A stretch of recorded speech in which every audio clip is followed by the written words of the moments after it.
So we do new game. Coming towards friendship things, I'm very emotional. Having a hard time not crying.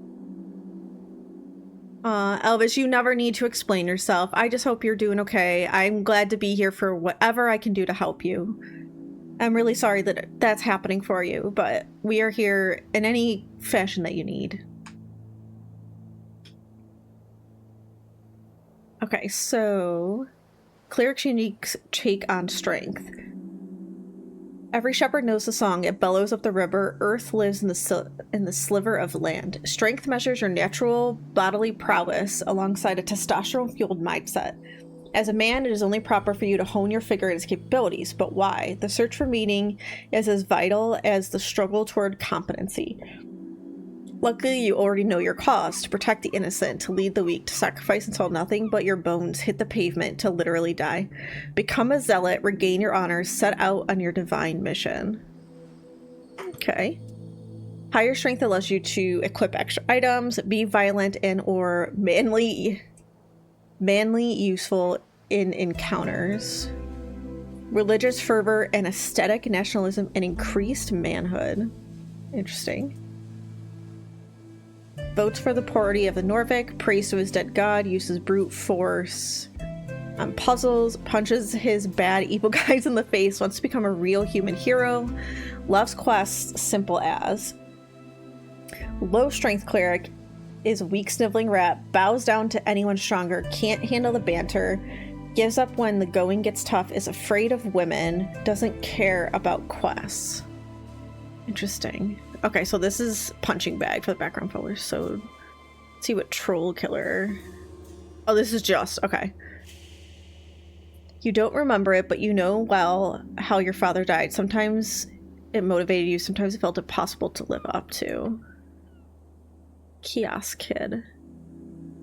Your mom wasn't around a lot, so to keep you out of trouble, she forced you to get a post-school job. You still despise the smell of newspapers. So that's dexterity and charisma.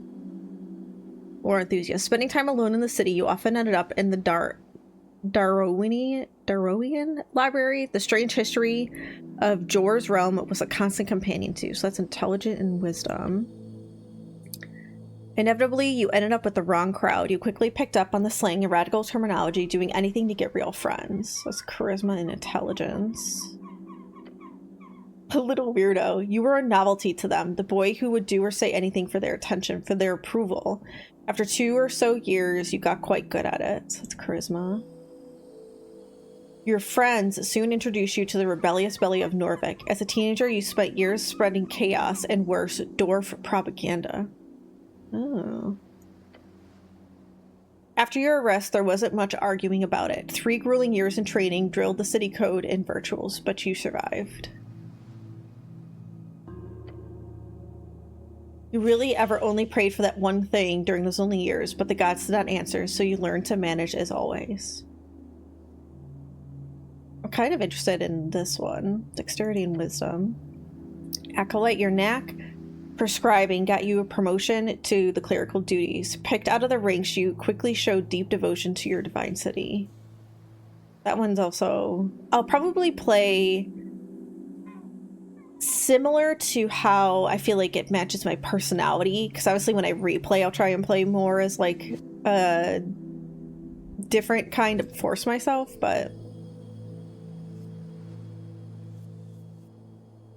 joining the towers is an honor bestowed upon few. It is also a terrible challenge even for you. Who would have thought lectures were so draining? For the first time in your life, you were a natural. You've always known a few cantrips, but real magic was something else. It was power. So it's intelligence and strength. As a rising talent, you often found yourself miss the politicking of superiors despite your best efforts. It never ended well for you. There's something wrong. Praying to a dead god whose whispers linger in the air, slowly failing, you are isolated among your peers. Faithful Harbinger, interesting. You spent most nights seeking esoterical insight, a lonely life. Your findings were unwanted by those in charge, yet you did not stop. Never. Disillusionment, a city with ideals not upheld. One day you chose a side, the emerging democracy. You wrote day and night for change and glory. No one likes you. When you were demoted for dereliction, no one spoke up against you, but it's fine. You'll be fine. After all, you're used to it. Bad cleric. Growing up alone, getting into trouble, training with the Earth Guard, devoting your life and becoming a cleric. Was it always supposed to end in the river? Okay, and then we're back around to the punching bag. You're a farmer's son who grew up in the city. Of course, you'd be an outcast. It took time, but eventually figured out how to cope with it.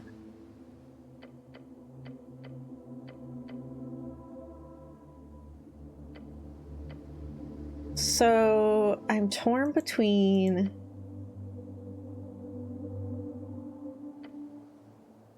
see, that's dexterity and wisdom. Your knack for scribing got you a promotion to the clerical duties. Picked out of the ranks. Hi, Red. You quickly showed deep devotion to your divine city. That's strength and wisdom.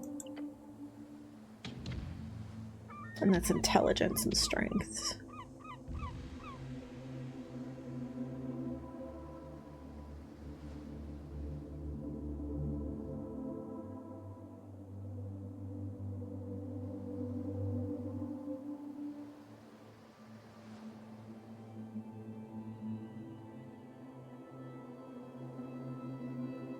Yeah, let's try the Arcane Prodigy.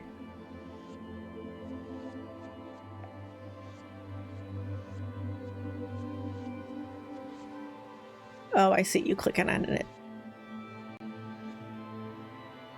What do I... Oh, I have a ton. Okay. Okay. So if I'm gonna be intelligence and strength for a cleric,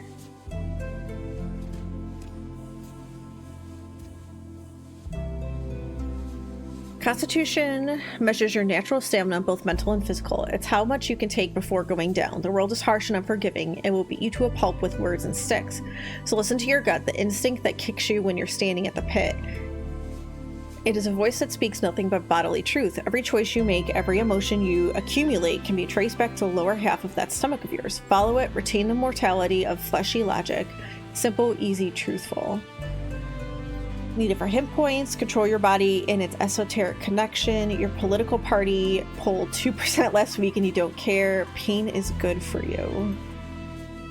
High Constitution keeps forgetting there's election, focuses on the good things in life, is tougher than entropy, keeps his neuroticism in check, walks with the spirits in the walls, listens to his god is already dead. Low Constitution cleric will die, panics over everything, listens to his gut and is wrong, has no control over his bodily functions, can't handle pain, has no special connection with walls. I don't know why walls, but... Okay, so definitely want to do Constitution. Dexterity. Measures natural reactivity, balance, and poise, the haste with which you express a witty remark or notice a nervous glance, and of course your ability to gracefully avoid the consequences of your actions. It's all about risk versus reward. It is the feeling of self-preservation when everything falls apart. You grab as much as you can while the grabbing's good.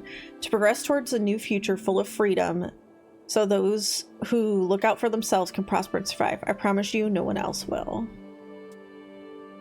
With enough dexterity, you could steal anything, pick locks and sneak, dodge traps, roll initiative, react quickly as a dashing rogue, become rich as a Republican revolutionary, just run away, dummy. Votes for the revolutionary free striders, collects piles of shiny coins, acts first in every encounter, avoids trouble before it brews, always has a witty reply, looks out for himself, takes big risks, and wins every time. Low dexterity, takes big risks and fails every time, doesn't notice anything in time, stumbles over his own feet, drops the ball figuratively and literally, is slow mentally and physically, is dirt poor, very embarrassing. So I want to put some in there, but I'm not as fussed about it. Intelligence measures your ability to recall, store, and process information. It is your logical receptacle and calculator. It is only proper for you to hone this pulsating mass within your skull. But why? Simple, per undulated ego. Knowledge rules the world, so too shall you one day lead the weak. Bring your genius to the masses. If they do not bow, they do not deserve you. You know everything about the past, therefore it is only rational you will truly know the future as well. Enlighten the ignorant masses. Higher intelligence lets you prepare more spells, think, plan, and execute an actual plan. Complete in Magoric Retvern, vote for yourself. Be a genius without peers. High intelligence cleric votes for the best wizard, you. Despises and envies the gods, solves every mystery with ease, masters arcane magic, spouts historical facts for hours, is dismissive towards those lesser, knows everything. Low intelligence cleric knows nothing, is both ignorant and confident, oh no, makes up tidbits to seem smart, is barely sentient, cannot intentionally solve mysteries, is an idiot, duh. They're like halfway with that. Wisdom measures your awareness, intuition, and ability to understand the world around you, to feel it. You may not know why, but meeting the gaze of another grants you an empathetic bond with her wants and fears, her dreams and hopes. You can read people for good or bad and pick up details others would pass by. It is your belief in the heart of all folk, to give and share what you have and be completely and utterly selfless. It is only true road to redemption. Gods only know how hard you try. Higher wisdom lets you empower your spells, be kind and see the good in all folk. Egalitarian hope of the Asgalian working class. There are no big bad evil guys. So votes for the Asgalian Workers' Party, hates nothing except hierarchies, embraces his feminine side, follows his bleeding heart, masters primal magic, reads body language like a chap, notices all details.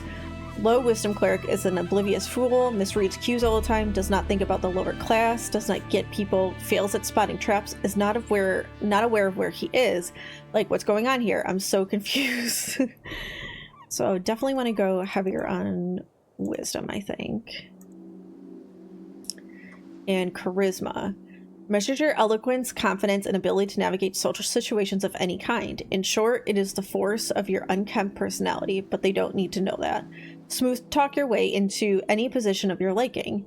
You can be affiliated with any known faction or thought. Reality is molded around your will. Like a chameleon, become a social operator. Become anything you need to make everyone finally love you. With high charisma, you can get an automatic discount in select stores near you, win every conversation, say the right thing, say whatever gets people to like you, become an apolitical force of nature, be arguably sociopathic.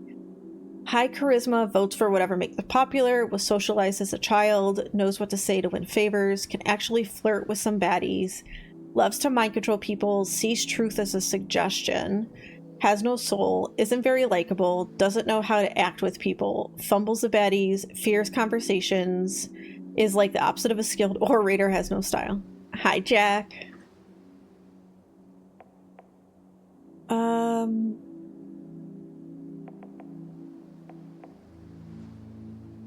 not ashamed of my book. There's nothing wrong with a woman enjoying a little erotica. And wait, was it? No, not this one, but wisdom.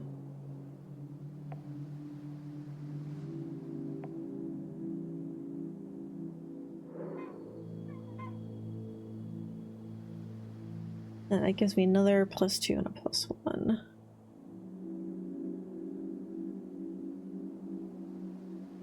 Okay.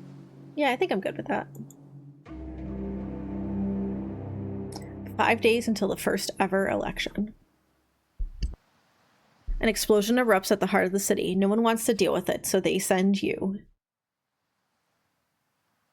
Not a very charming pick, exactly, but also thick as a brick, ready to face death itself. Complete your quests in any order. Don't be afraid to make interesting choices, and remember to listen to your stomach. The campaign will take you from level 1 to 6. We'll play for about 5 to 8 sessions. It's been a journey to put this together. I hope you have a good time, Chris. Oh, and always trust charisma. That'll end well. Okay.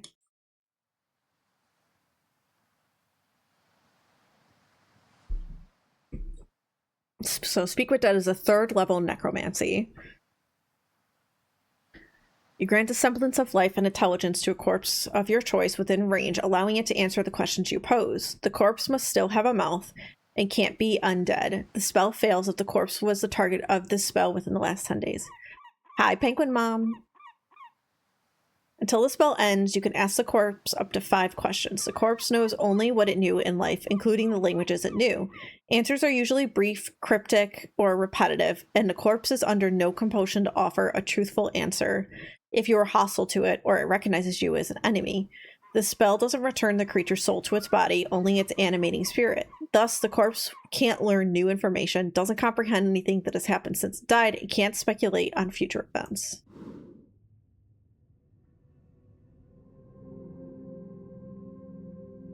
How was your day, Mama Penguin?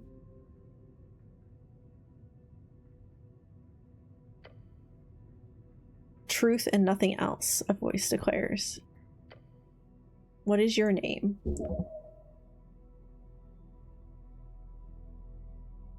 Ragan. Ragan is your name. Correct. You answer another question from the darkness. Hot and pain-filled. Oh no. What is your occupation? You are dead. Dead? But how can you be dead? You're thinking, aren't you? Dead does not mean gone. What are you, a fucking poet? What's an occupation in this context? Work, getting paid for labor. Didn't you have a job? Something really important.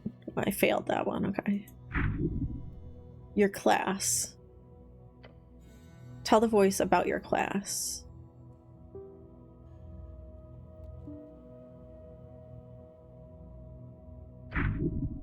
Lower class.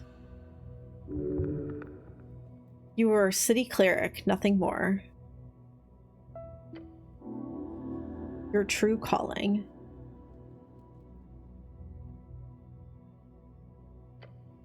It takes a while before the next question is posed. What is your current goal? We need to find out who blew up the tea shop. The Goblin Chieftain, she needs you. Why all these questions? To find the Goblin Chieftain, is that right? You know it to be true. No reply, no feedback. The voice asks, what is your political affiliation? The question strikes your entire consciousness, sending it spinning. The National Party of Norvik, of course. If you care for your fellow, vote for the Esgalists. The Freestriders, maybe? Oh, this was a failure. Then again, you're no revolutionary. Things just move way too fast these days. Elections are ridiculous.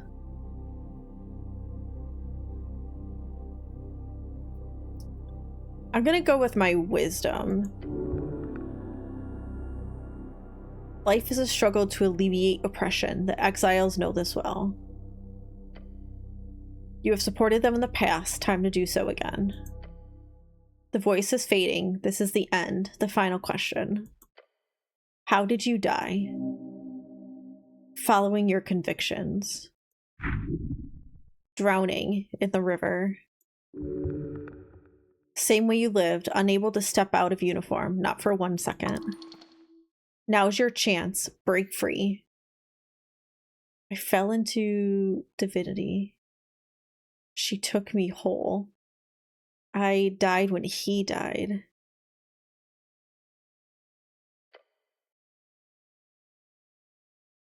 I don't really know what any of those answers were gonna mean.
What a beautiful opening.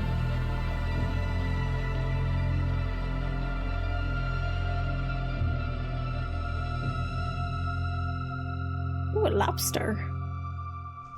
Hi, lobster.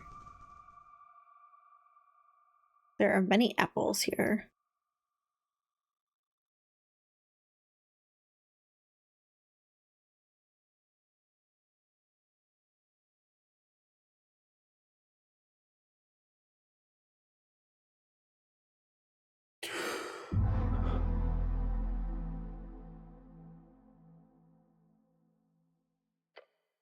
A fresh start. Get up. Your heartbeat is loud, screaming.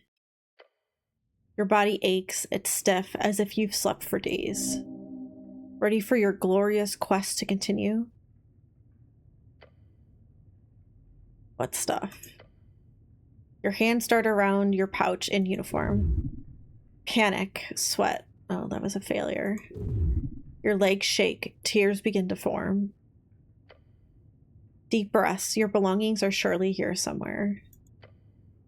Circular stone chamber, a storage for apples and corpses. A house of the dead, your home. Those piles of apples, is this Tolston? Oh yes, a quest. You're on a quest to save the city. Interact with highlighted words to receive glossary entry. Earth be blessed. Do I remember everything? Yes, everything is off, but your memory is intact. Your quest was given yesterday, remember? The tea shop. Yep, the tea shop that blew up. It'll be a tough one, might take days. A chance for redemption. Redemption, wait, what did I do? Insubordination. Inconstancy. Light apostasy.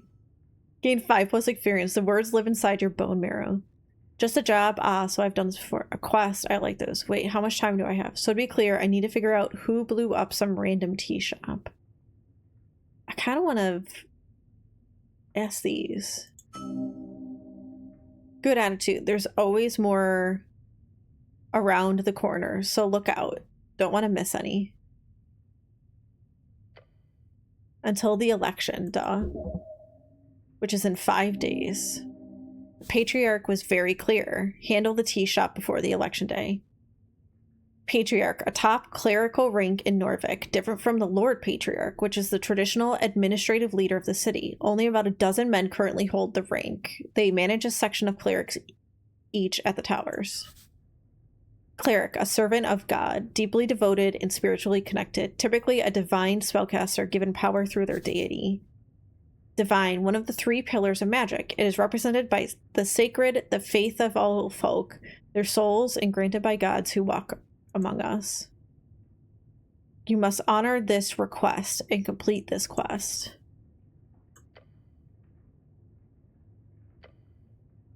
More or less. But you've got like 5 days to do it, so no stress. Yes, let's finish the job. Damn right, you'll do great. Now let's get going. All right, but first Ooh, you feel dizzy. The weight of the Earthgird uniform. A dull pain takes hold. Earthgird, the heroes of Norvik, keepers of city law, defenders of humanity, your brothers. Norvik, your home city, founded by your god towards the end of the Coast War. It is built upon several layers of ancient ruins. The coast, also known as Jor's Realm, it is a strip of land divided into 8 bands. The further inland you go, the closer you get to the infinite waste. It is theorized to be a ring or a half-sphere due to the bend in the horizon. Band, an esoteric divide splits the circular coast of Jor into 8 geographic areas, commonly known as bands. Each band has unique esoteric and natural traits and stretches from the coast to the infinite waste. Esoteric, the magic of Jor and his strings. The coast is infused with it. Jor, the name of our realm, also the name of the legendary wizard who created it. He died during the closing at the end of the Gate era. Wizard, a book-learned arcane master, typically plays Jor's strings when memorizing and executing esoteric rituals and chants. Arcane, one of the 3 pillars of magic. It is represented by the forces that make up all esoteric events. Those who play Jor's strings tap into these powers, programming the laws of the existence around their whims. Jor's strings are the ley lines of esoteric power that holds the realm together. You require healing. You must consume an apple now. If your stats are high or low enough, chimes will appear in your mind.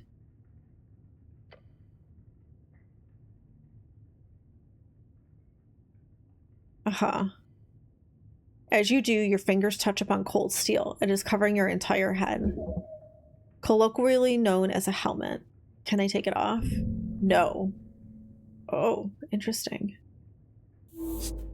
I wouldn't do that. Like ripping off your own face. Not a good idea. Not yet. Can't wait until you do. Okay, thank you. Trifle? Oh, go back. An apple looks better than the ones in the pile. Yeah, so how do I... Oh, there we go. How do I feed it to you? Oh, there we go. Consume.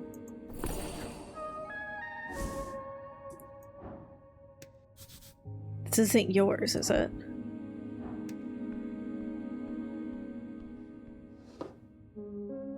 +1 dexterity, -1 charisma. Don't think I need that. It's a corpse under a blanket. Divine shrine covered in apples. The runes fill your senses as you approach the shrine of earth. The color is faded. This monument is hollow, void of all life and divinity. And worse, it's covered in rotten apples. A sacred shrine left in the state is an insult to Earth and all of his people. Indeed. Yet you are very much aware that this is not the worst you'll see. You'll have to fight hard to keep Earth's dream afloat. The city is lost, but it is not yet lost. This is giving me a headache. Politics is exhausting. Let's remove the apples. It does not take long for you to move some of the nasty apples away from the front of the shrine. A small improvement, but big in the heart. Are these rare? No, you will find shrines like this all over Norvik. Can I pray here? To what exactly? To Earth, of course. There are many gods listening to our prayers, always. Just remember that they might not respond so clearly. Earth, I need to pray to Earth. You may pray as you wish. Shrine towers over you. You feel small. To cast spells, you must first prepare them at shrines. Oh. What other gods are there? Many, you know a few. Earth, father of Norvik. Earth is dead. Dead gods do not speak. Dead, yes, but he speaks through you. You've devoted your life to follow in his footsteps. Tokig the Gambler. A trickster, the type of god only famous for his ridiculous ploys. Tokig the Gambler is often seen as a silly goblin myth. A trickster goblin who united the tribes of Ascani during the Divine Era, most famous for cutting off his right hand to fulfill a prophecy. Ascani is one of the 8 bands along the coast. It is cold, mountainous realm. It is your home, also referred to as Ascani. Oh. In truth, there are a few goblins who still worship him after the conquest. Praying the Tokig would, if you for some reason would get a response, only result in the exact opposite of whatever you wanted. Okay, so Tokig is like a monkey's paw. Bulba, the last titan. First of many, a beast of Jor. Bulba was that of the hunt. Behemoth who raged across the coast. In his name, we celebrate the eternal hunt.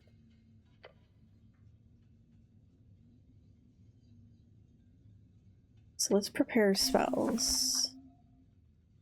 Preparing spells. To the right, you may view a list of all of your available spells. In order to cast spells, you need to first prepare them by approaching shrines which are scattered around the city.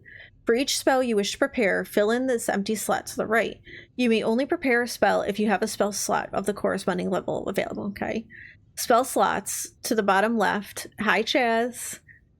To the bottom left, you may view your current spell slots. Each circle represents one slot, which you may expend to cast a spell. You may only cast spells when there is a use for them. When a spell is castable during specific situations and dialogues, the spell tile button of that particular spell will be lit up. Spell tile buttons can be found next to your spell slots once you have finished preparing your spells. Okay.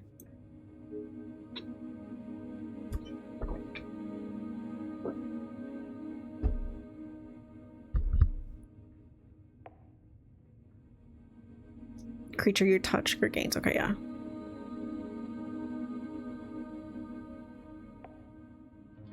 Let's finish that. Define scripture. Where does it belong? Shield of faith. Nope. This guy, he just won't move. I know, I keep misclicking. Can you please try to with this more? Memorize Shield of Faith. Very important piece of paper. Voting card. -1 intelligence. Okay, well, I don't want to take that.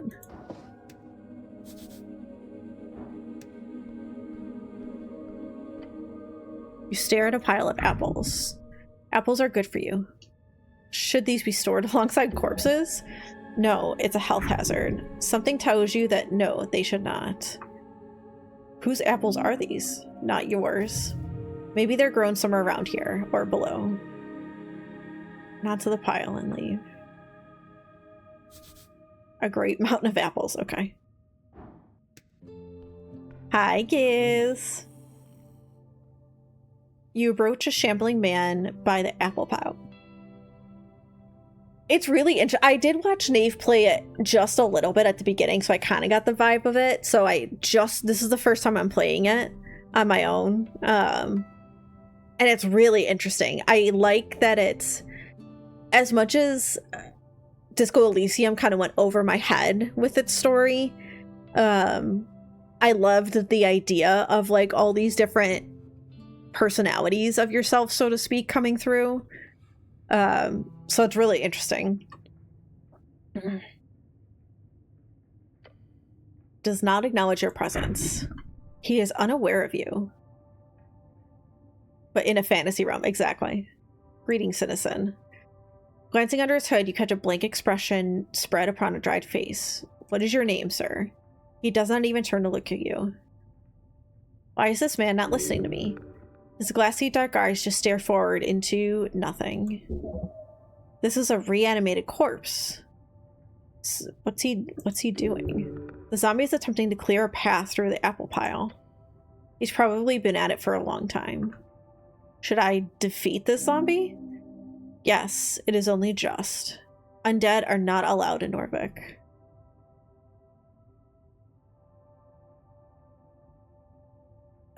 I mean, sure. Yes, deal with this foul creature. Encounters are turn-based conflicts, where each participant takes turns rolling dice and taking actions. During your turn, you are able to perform one dice action as well as cast one spell of your choosing. The order is determined by an initiative roll. Don't let the Shambler get the jump on you now. Okay, well.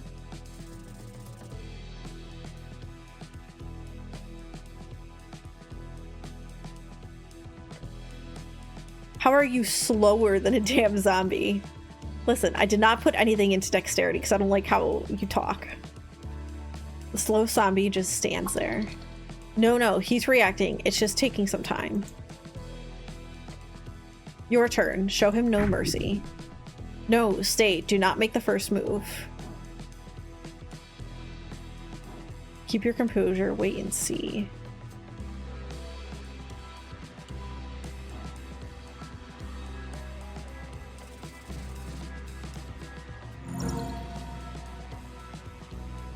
Putting your weight on it, you push the zombie backwards.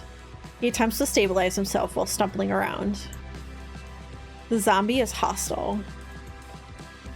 His neck snaps around, the withered face now facing yours. Yeah, you really pissed him off. You could tell since you're such a people's person. The zombie bites down on your hand. The pain is temporary. This undead abomination must be apprehended before he causes damage to innocents. Does that include you? Yes. You should probably try to de-escalate, just a tip.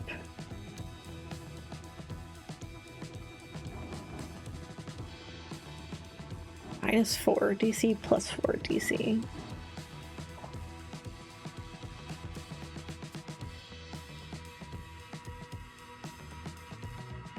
Orange! Thanks for resubbing, love. I appreciate you. Okay, so, yes. This is a delicate situation. You don't want this guy to go all feral.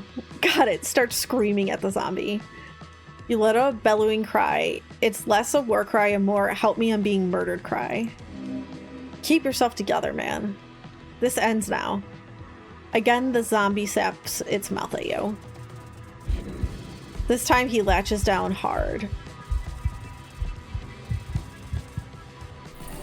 Damn.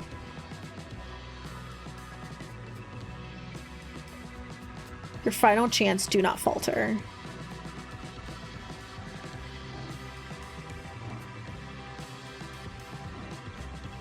+1 DC.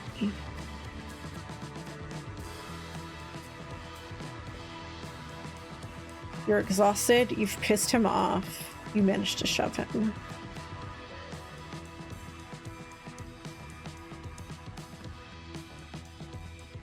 Yeah, very like, that's what you were just talking about, very Disco Elysium coded.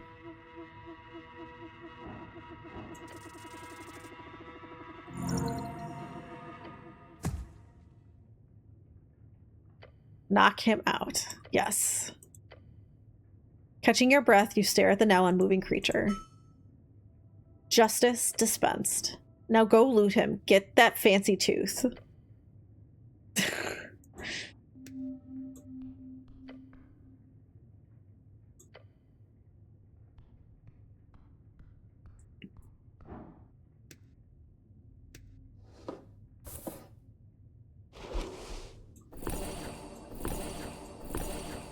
Okay.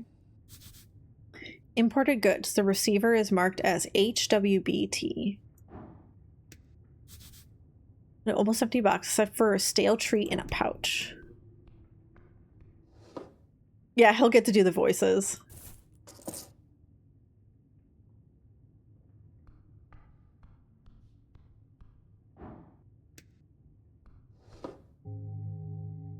+1 strength, but -1 wisdom.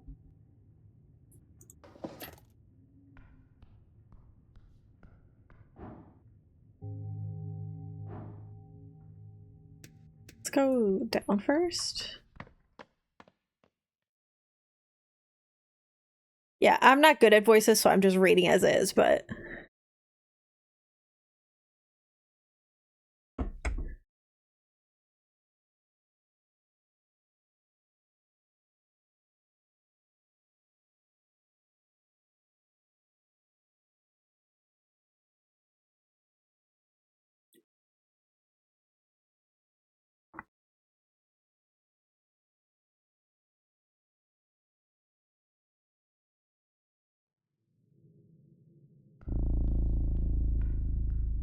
City below the city. Ooh.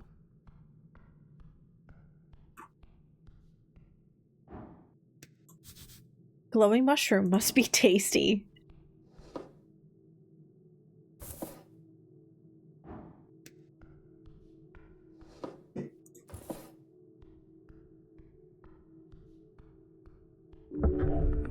Taking a step forward, you touch a thin cord. Something soft latches around your ankle. Contraption is now in motion. There is no time. It is a... Thanks, dexterity.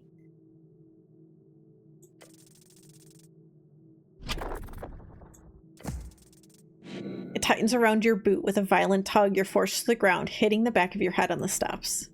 Before you can even react, your entire body has been dragged over the edge. Damn. You're falling, but not far. With a painful snap, your descent is stopped, and now you're simply left hanging.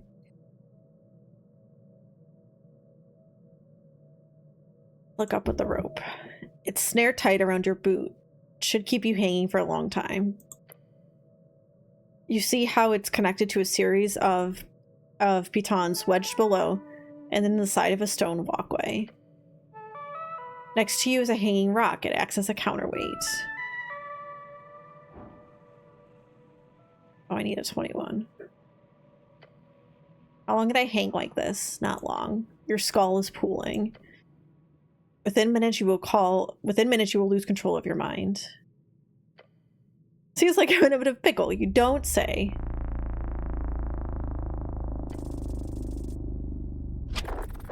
Yeah. A deep breath. You heave yourself forward, grabbing the rope attached to your ankle. Your muscles strain. Pain. Your weight is too much.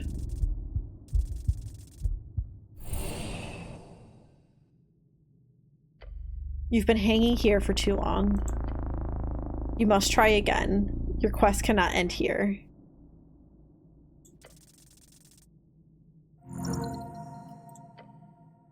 A final deep breath. You feel the numbness spread as you heave upwards, one gloved hand grabbing the rope, then another.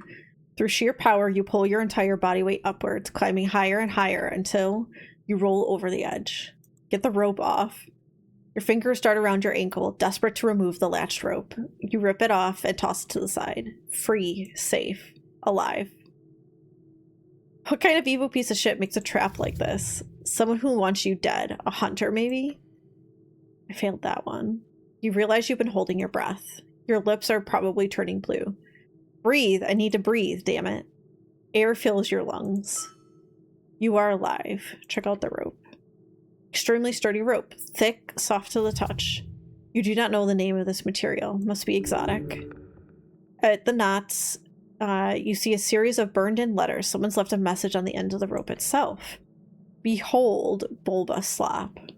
Prayed. Huh.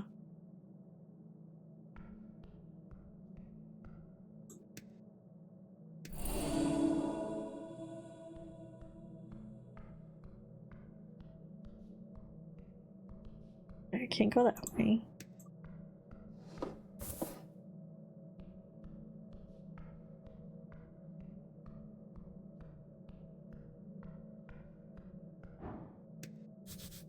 It's a long way down. The abyss will swallow your soul. Okay, so I guess I can't go that way. At least not yet.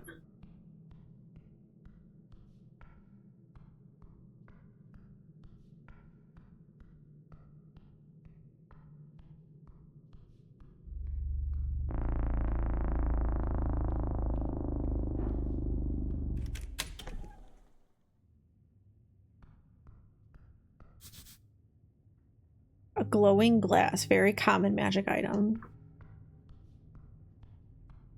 There were stairs over here too I wanted to check out.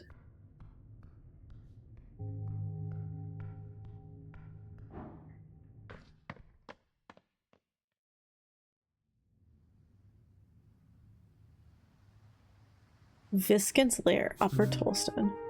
Good morning, cleric. Probably edible.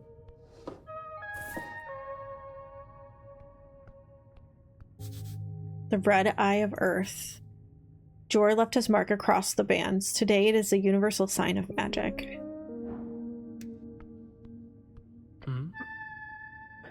Viskin, local mortician. A pale man sits hunched water! Over. I need water! Yes, Orange.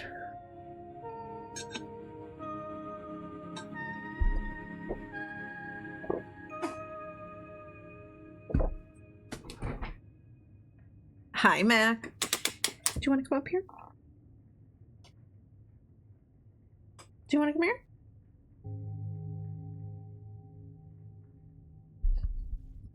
Oh, I meant to hit stretch, okay.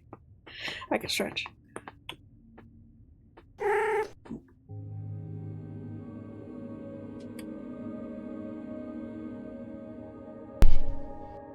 Thank you for the stretch, Orange. Thank you for the cat bap, Chaz, and Mac.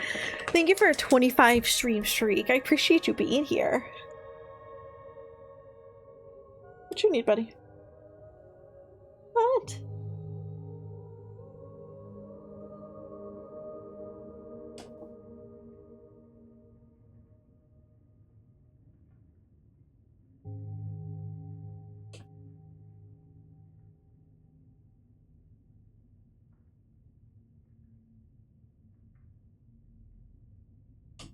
Sorry, kitty pet break.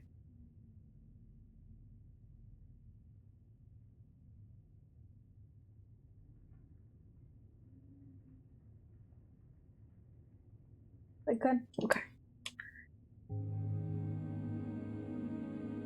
Don't scratch.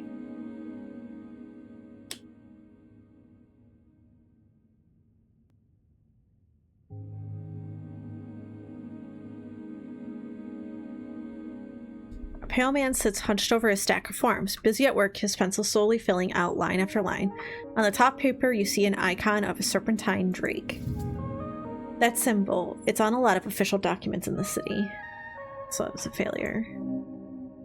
This is the Great Perch of Norvik. Great Perch, the drake-like sea creature found along River Torna. Earth was known to tame these creatures, and eventually the Great Perch became the symbol of this great city.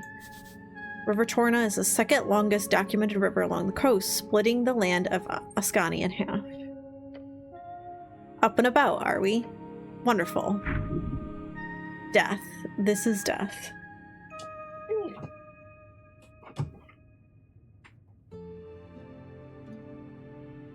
Would you like to come up here? You're thinking about it. You just haven't decided yet. I am Viskin, local entrepreneur and proprietor of this lick house. It appears you really don't belong here, but if there is anything I can do, cleric, just let me know. He smiles at you. Did you save my life? He puts down his pen. Your life is your own, you owe me nothing. However, I'm afraid to say you've been through quite the turmoil, cleric. Tell me everything. Of course, it must be confusing. To tell the truth, some fishermen brought you here last night.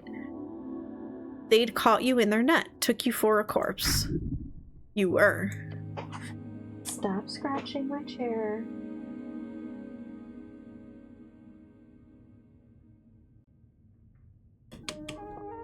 Not that I blame them, you weren't exactly in prime condition. Fair. How did I end up in the river? Not a river, the river. I'm afraid I don't have much to tell. Perhaps you fell off one of the bridges to Tolstead? Tolstead, a sprawling island fortress in one of 5 districts in the city. It sits in the middle of River Torna, home of Jor's pillar of sprawling tunnel network, and Waterlane, the greatest trade hub in Ascani. You are on Tolstead right now. I would never fall. It must have been an assassination attempt. I must have slipped. Happens all the times. Perhaps there is an esoteric explanation to all of this. I'm so tired. Just got home from a training. Of course, I have a million things to do, but first, a break and chill on the couch. Yes, make sure you give yourself some time to chill out first before you jump right in. Otherwise, the things you have to do won't be done as well, and then they'll just have to be done again. Perhaps there is an esoteric explanation. Perhaps you would know, cleric. Who were these fishermen? River guilders, I believe. They did not look like poachers, so my guess would be that. Find them. They hold the truth. Where can I find these fishermen? He ponders your question. I didn't ask for names, sorry to say. But perhaps Waterlane? That's just a guess. Either that or a local tavern. I hope you find them. So I am, in fact, alive? The pale man stops for a moment. He looks you up and down. Yes. I believe you are. Alive, once dead. I have some other questions, I think. Figure out what's weird about this guy? No. Also, it's a DC 33. I'm not passing that. I require assistance with some things. There's a zombie in your basement. Oh, how quaint. No, an undead abomination right below. Sure, why is it there? We're closely connected to the city below. The undead seemingly wander as they please. City below, short for the city below the city, a phrase used to describe the incredible amount of tunnels and ruins below Norvik. Lots of monsters and stuff down there, also riches if you delve deep enough. However, I will have to take this up with Lady Sageleaf. I pay good crowns for HWBT protection. The main coinage, okay. Oh, so it's all a misunderstanding then. Good. Wait, no, I don't actually believe you. Well, I defeated the zombie, so no need to worry. It kept moving apples down there. You don't seem very alarmed about this. A stray undead creature will cause no trouble here. He gives you a rare smile and turns to the kobold on the stairs. Isn't that right, Ost? Woo! Yes, master. It kept moving apples down there. Oh, the apples? Fascinating behavior. He does not appear very fascinated. Well, I defeated the zombie, so no need to worry. You... anger. Well done, cleric. What will we ever do without you? Wait, no, I don't actually believe you. What do you mean, cleric? He must be punished. You're a criminal harboring zombie workers. You need to be punished. The zombie is clearly working for you. That is illegal. You're doing something weird here. I don't like it one bit. I greatly apologize for putting you in this situation. It is my neglect that led you to this undead creature entering the tower. I will make sure to tighten up security in the future. No, you're... Ost, we'll do a clean sweep of the basement this evening. Get ready.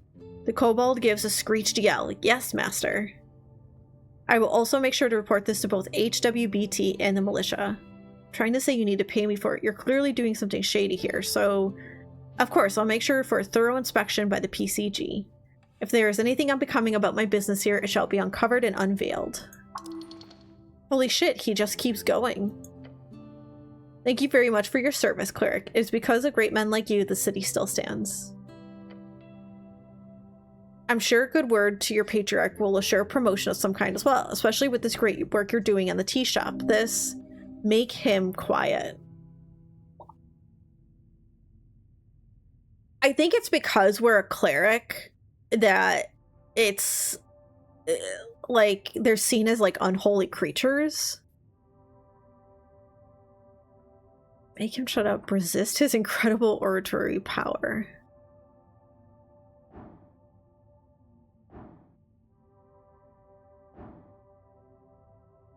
Daunting, daunting. No, think better of it. You know, maybe you're right. I'm probably just confused.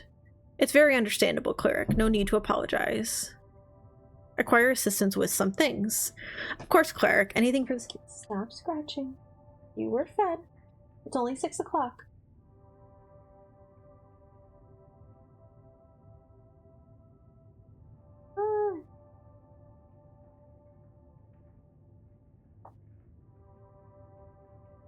Don't scratch.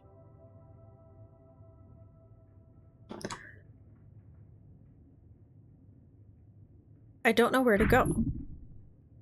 Your shaky voice makes you sound positively Fortivald. Hi, Coyote.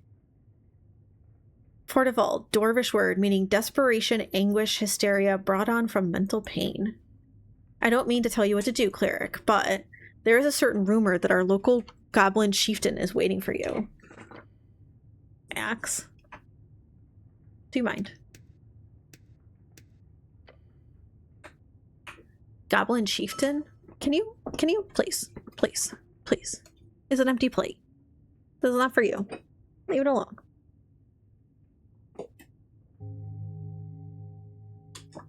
Lady Miska Sageleaf is her name. She is down in the Goblin Garden. A dwarven-built citadel sitting at the southernmost tip of Tolstead. It is now a goblin sanctuary and greenhouse. Of course you've heard of her. Lady Sageleaf is quite famous. The name is spoken in both reverence and fear.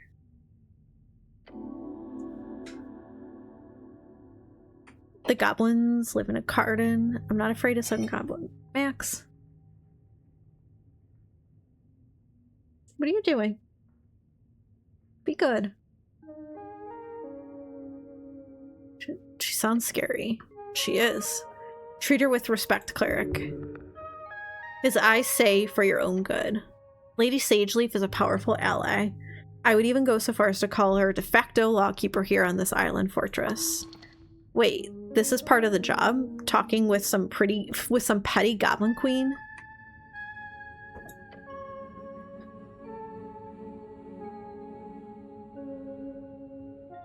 You may find her at the southern tip of Tolstead. A pale man says and keeps scribbling on his papers in front of you. Yeah, that was probably a Max thing.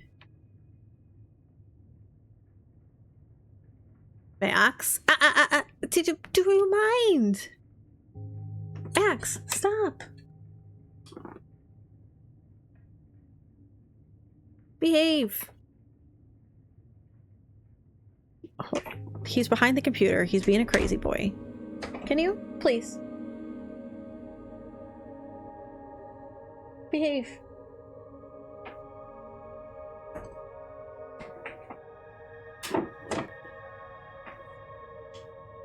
Tell the people what a menace you are. Tell the people. Say I like to walk everywhere I'm not supposed to.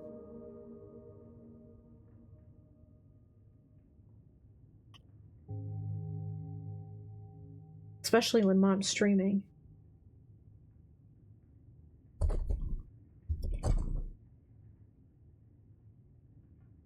Can you guys hear the purring?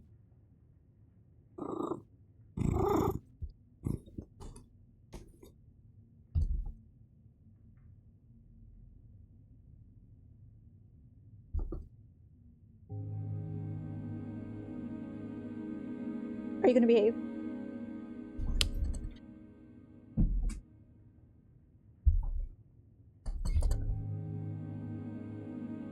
What do you need?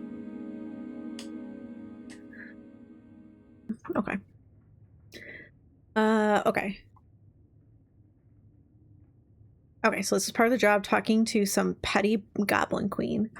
You may find her at the southern tip of Tolstead, the pale man says, and keeps scribbling on his papers in front of you. What do you know about spellcasting? Quite a bit. He seems wary of the subject. Can you teach me magic? A slight smirk creeps onto his face.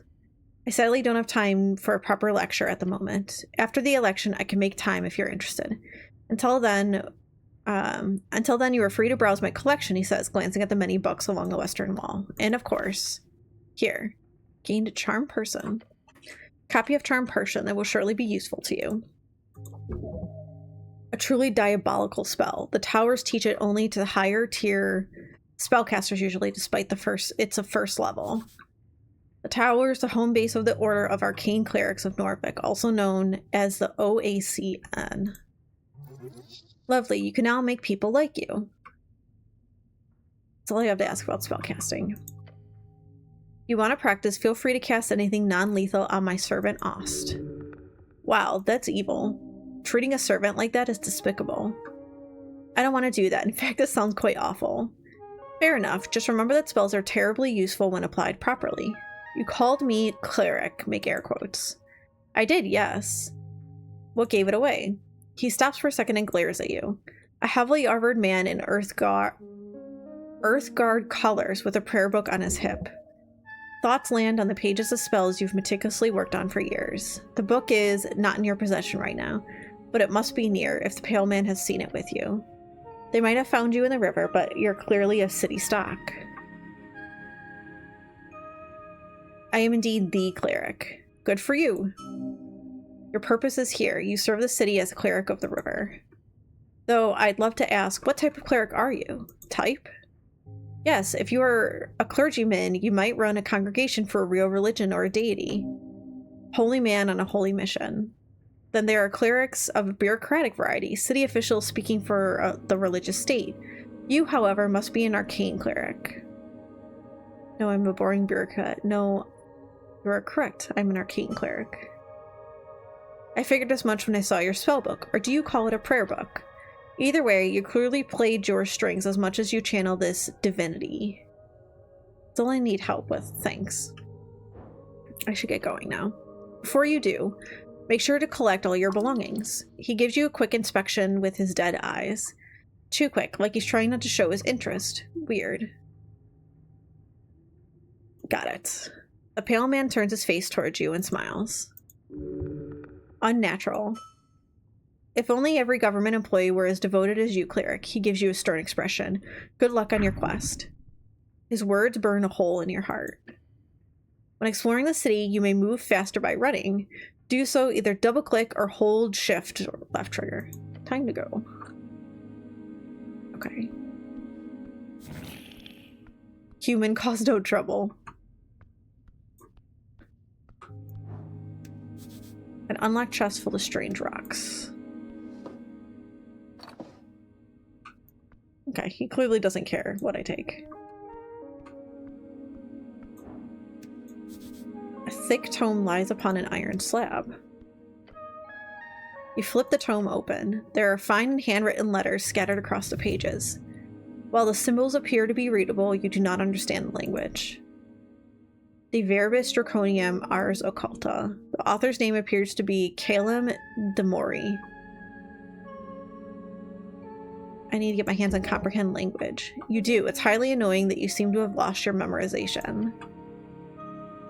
Leave the tome alone. For now. Open menu for esoteric geometry. You know this already. Oh, incense.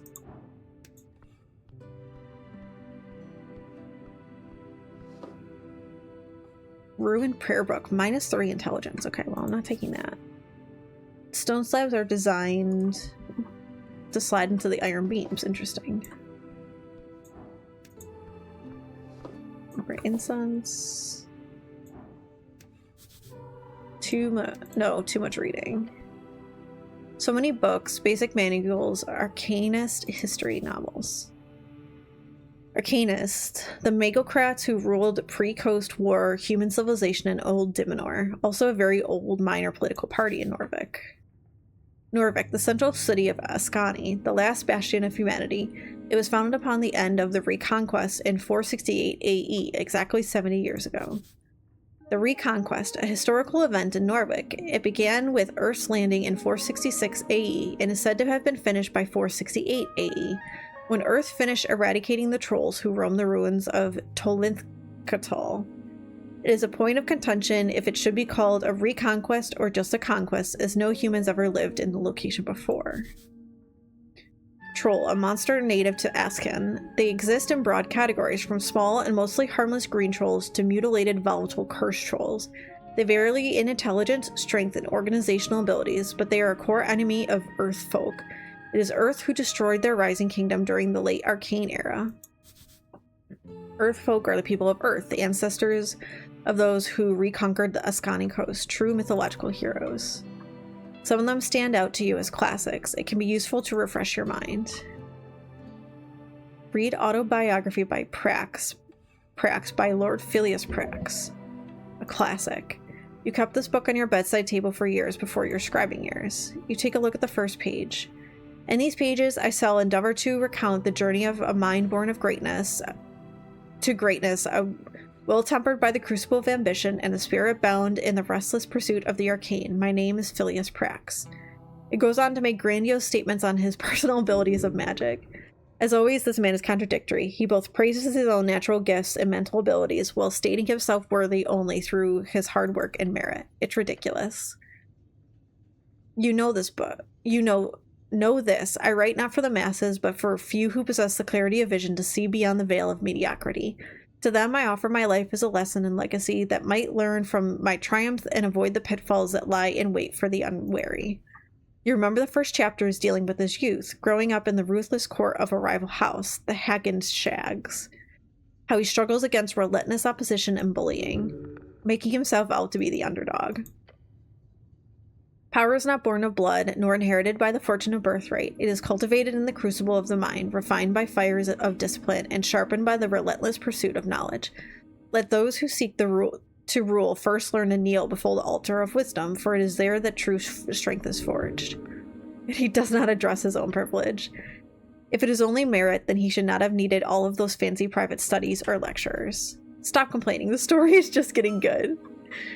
A glorious design, let those who learn lead through merit of ability and nothing else. Flip through the pages. In the second half, Prax begins to talk about his early political career, the intricacies of magocratic bureaucracy, how he learned to play the game well enough for himself to reach a dictatorship as the youngest magocratic ruler ever. The rest is mostly a collection of meditations surrounding magic and power. A strong leader with clear intent. The esoteric, in its purest form, is neither good nor evil. It is a tool, a force to be wielded by those with the intellect to do so. Yet, let us not be so naive as to think that power alone grants one the right to rule. The arcanist must also be a statesman, for the whims of unchecked magic can lead even the wisest astray. Govern with an iron hand, but let the hand be guided by principles of reason and justice. Thus shall the state prosper, and thus shall the legacy of magocracy endure. Ironic. I see no irony here, only truth. Interesting that it's intelligence and wisdom that are battling this out. In the halls of power, the arcane shall be our shield and our sword. Yet remember this, the arcanist's duty is not only to himself, but to the state and its people. For in the endless pursuit of knowledge, one must not forget the price of ignorance. A vigilant mind is the guardian of civilization, and a vigilant state the fortress of progress. Let no shadow fall upon our vigilance, for in the light of our knowledge lies the path to true dominion. The final parts of the biography focuses on an even deeper and more rambling side of ruling.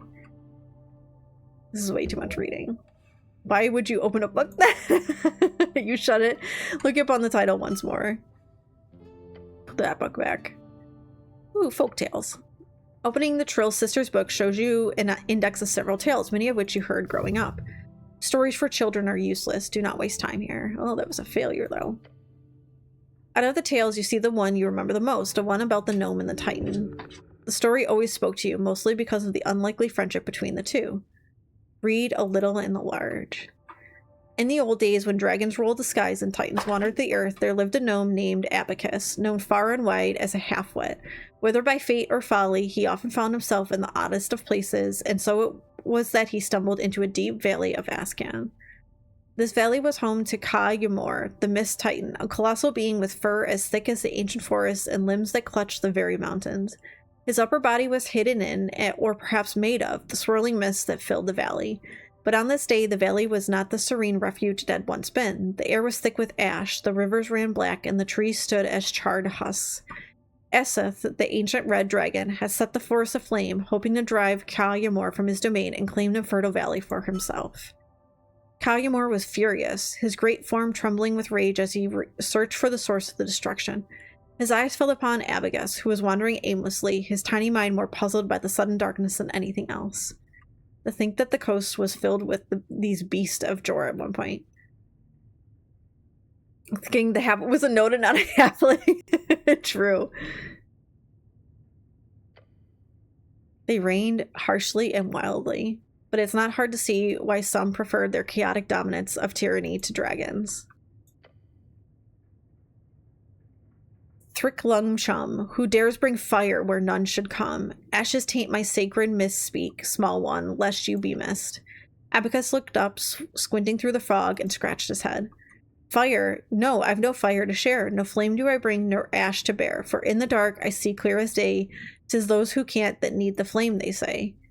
Thriklungshum, what nonsense from your tongue does come? Who is it that needs this blaze, that blackens my mist and dims my days? Well, question thee, who needs a flame to light their path and stoke their claim? Perhaps it is Use, the king, whose fires to your valley brings. Thriklungshum, the dragon's days are surely done. Guide me, gnome, to where he lies. Together we shall dim his skies.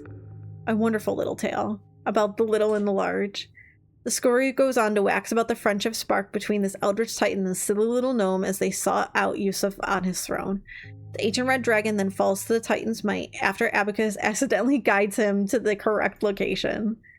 One of those classic stories every child in Ascan is told growing up.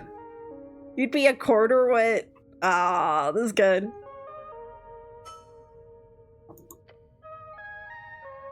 And read the chants.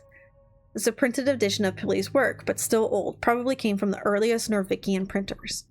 On the first page, a short message in hand scribbled in the corner. My belief lay in the collected humanity of Norvik. May you remember that from this collection, with honor and grace, Philly D. Is this a handwritten message from the second patriarch himself? Protect this book with your life. This is a sacred artifact. Fascinating to think the pale man held such a treasure on his shelf. Read the foreword. A dream of unity under earth. The book begins with a lengthy essay about the foundation of Norvikian cultural values. It's really like a guide, if anything, on what a Norvikian person is, how their values come from various tribes in the old country, and how together they have formed something greater under earth. You've read this before, but you do not get a better sense of what it all means now. It is, in some sense, a plea, a stern suggestion for every human of Norvik to lose any sense of formal tribal identity, to embrace a new one, a Norvikian spirit, to give away the old and embrace the new. It is not a completely bad move. To unite the folk is to build commonality, to lower inequality, although, of course, there were many direct ways the state at the time made sure that the old did not remain in the shadows. Violence and oppression, at times. The text directly explains how a new Norvikian culture will help the city grow and fight against inequity and injustice through unity, mainly by being generous and not hoarding wealth, among other things. Then, finally, it does touch upon the connection with dwarves as well, and how the Norvikian spirit is not contained within humans only. It is not just blood, it is sweat and tears as well. Those folks who unite with us will not be seen as an other. No, they too are Earth's folk. They too are Earth's guard. A lovely sentiment. Indeed, this is something to live up to. I went with you to foreign shores, my lord, my guard. I pray you keep from harm the beast, each shard a proof of your devotion. Thus I give myself to your folk. I give my life for a home at the river, in that sliver of land, to vanquish the beasts who roam, the evil who lair the fires that burn, to build life along the river. Every shepherd knows the song. It bellows up the river. Earth lives in that sliver of land. It is your favorite.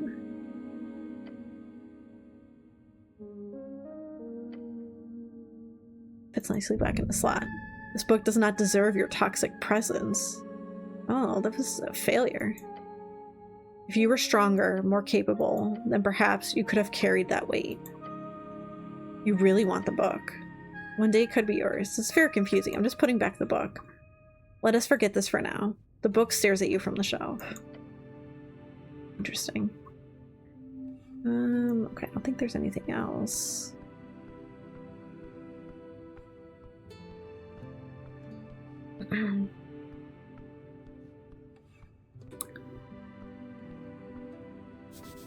Do not consume these sludgy liquids. Can you tell me where my stuff is?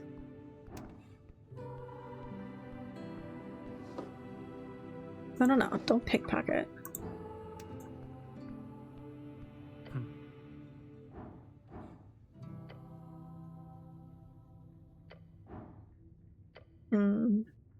Okay. He just said don't forget your stuff, so maybe it's up another level.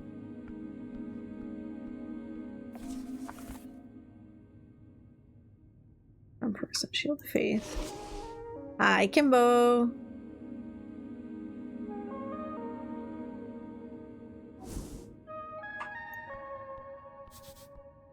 Voices upstairs and the smell of salt.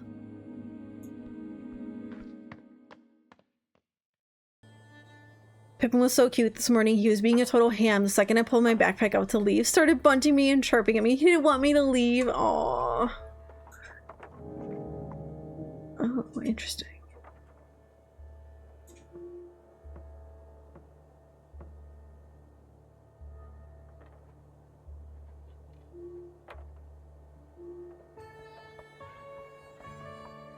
Goblin Chief. Oh, okay. So this is where you can, like, remind yourself.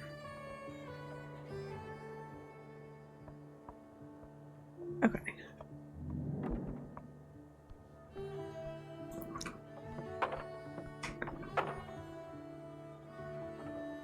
So I can't talk to you, but I can talk to you. Around the amphitheater scene, you see a number of dwarves hard at work. They're constructing a banner of some kind, carrying a bright green flag. The banner of Asgal, the Fool. One of the dwarves stands to face you with a furrowed brow. He appears to be in a staring contest with the orc on the other side of the theater. Oi, Mr. Cityman, he calls out as you approach. We've made it clear already we're not moving, not one bit. What's going on here? Just working, the boys will be done soon enough. You hear the other dwarves laughing behind him. Nothing illegal going on here, nothing at all. He's only saying that because he's had to defend himself quite a lot lately. Wait, this must mean he's doing something highly illegal. Stop him. Great, I was worried there for a second. Nothing illegal, huh? I don't care, I'm on a higher mission. Great, I was worried there for a second. He looks you up and down. Yeah, okay, great. Very great. Now, who are you? Name's Alphaz of Bon Emvers, foreman of the Asgalist movement of Norvik. These are going to be tough words.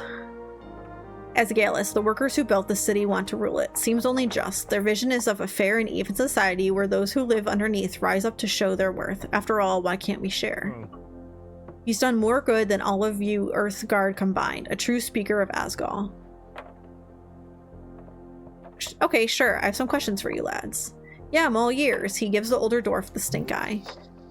Don't mention the whole noble thing. It'll just piss him off. Unless you want to do that. You boys setting up a play or something? A play? He spits on the ground. We're holding a rally for the cause. This evening, workers across Tolstead will gather to hear the word of Asgal. He turns towards the orc, and no one's going to stop it. You hear laughing coming from across the theater. Papers, Alphas. Ringo, stop. Go lay down.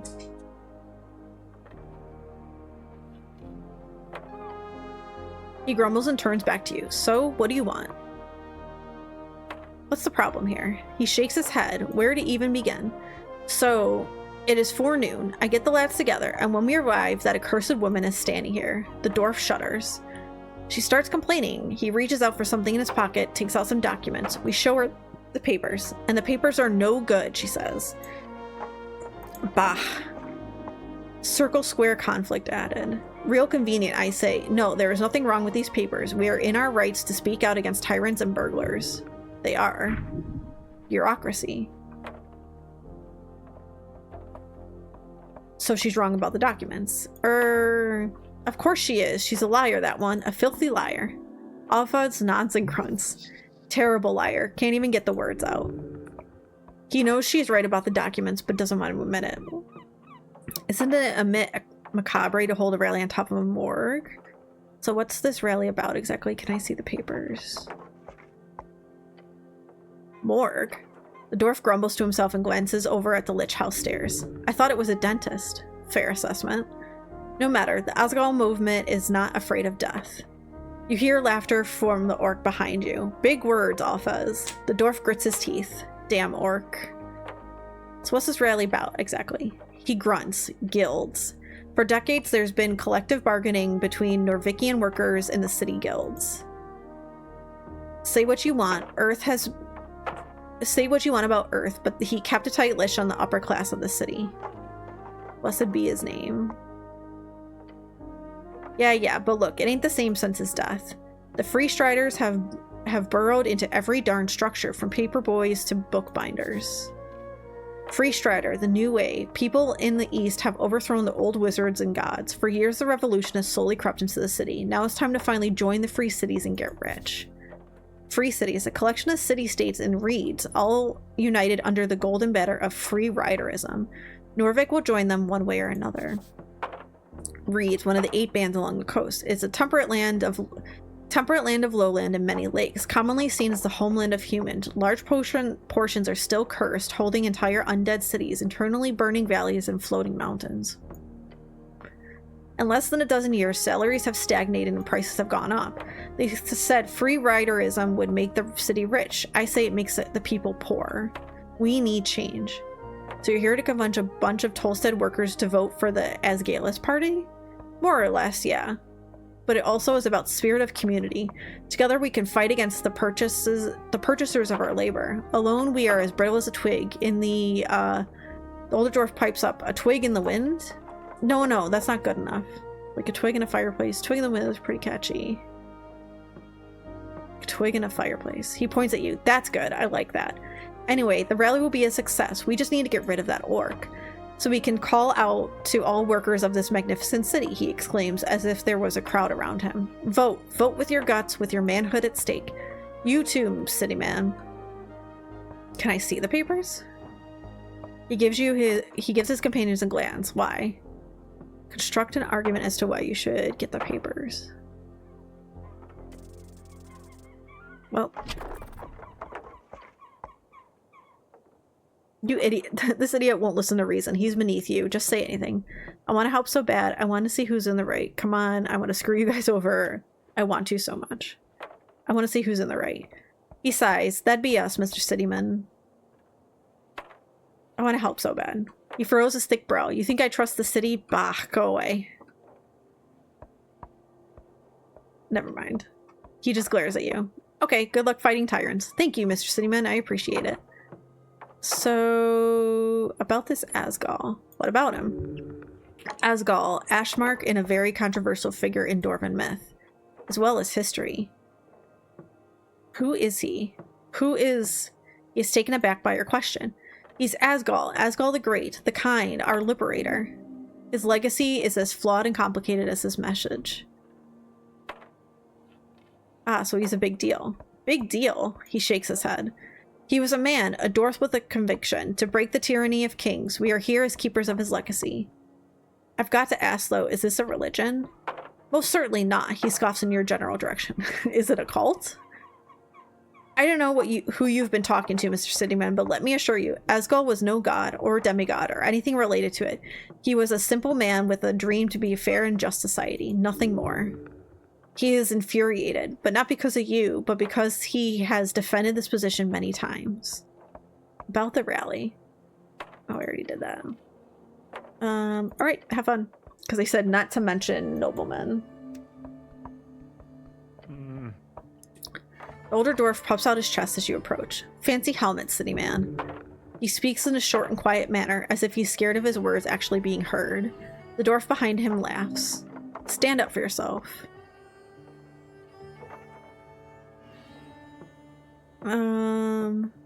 Thanks, my mom got it for me. Oh. It's a lovely helm. She has good taste. You made him feel bad for making fun of it. This is not an evil person. Stare at the dwarf. He looks around. Stare at the dwarf harder. The dwarf glances at his boss. You here for talking, then stare at him while slowly leaning your head to the side. You should, he stutters and points towards the stout dwarf on stage. Nod and leave. Okay.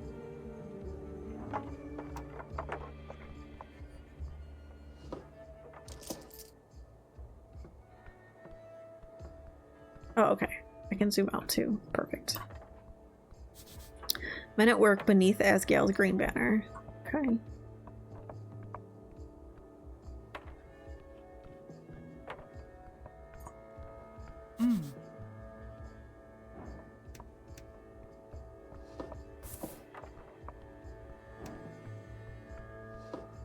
No, don't pickpocket. No. Please talk. On the edge of the ruinous amphitheater, you see an orc sitting on one of the many loosened stone blocks. It looks like she's waiting for something, or someone. Exuding an air of authority around her, the large woman gives you a wry smile. Her tusks are gleaming. You spot the merchant's mark on her jacket sleeve, a heart with the initials of the Norvikian Free Strider Regiment. What's this? Not often we get Earthguard around here. She presents her palm to you. Vera is my name. I am second in command guild agent of Tolstead. Nice to meet you. Yes, the handsome orc lady wants you to say a name. Make sure she knows you are a cleric.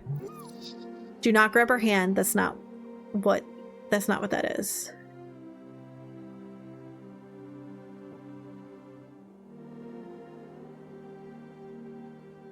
I mean, I don't see any problem with it. Grab her hand. You reach forward and take her hand in yours. She's clearly a bit confused. It becomes a sort of awkward handshake. Let go of her hand. She gives you a polite smile. I'm Reagan. Hi, Reagan. She shoots you another smile, waiting patiently for you to say something. What's the deal with the doors? Oh, them? Complicated as anything. I wouldn't be sitting here wasting my precious day if it wasn't for them. But in short, they're holding an unlawful assembly, and they won't let me take a look at the document proving it. Not frustrating at all, she says and winks at you. I spoke with Alphaz. Oh, did you now? Alphaz is a strong dwarf. He will not budge easily. Alphaz is entirely in his right to hold his rally. The dwarves need to go. This situation is a bit complicated. I agree, but that does not change the outcome. We have to draw the line somewhere, don't we? So the documents are fake, but they want to hold a rally to try to get people for their cause, which is against the cause that she is.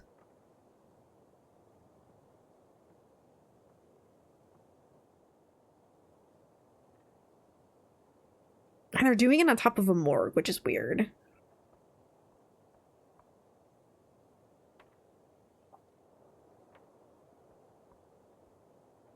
So, reading through it, I agreed with the dwarves' mindset that as Galist, like the working class should take over.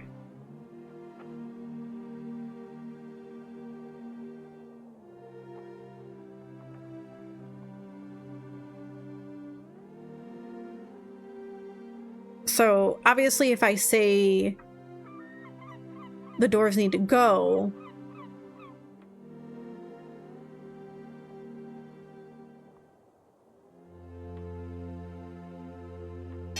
let me think about it.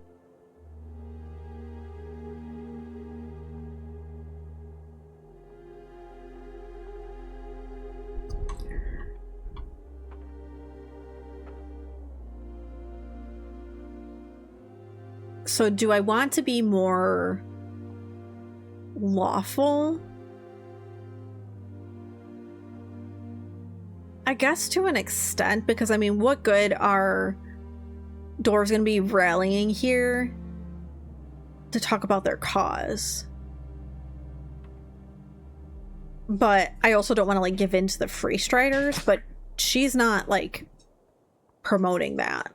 That's just how she is. So I'll say the dwarves need to go. Agreed. If you really want me to do me a great favor, then you may drive them away yourself.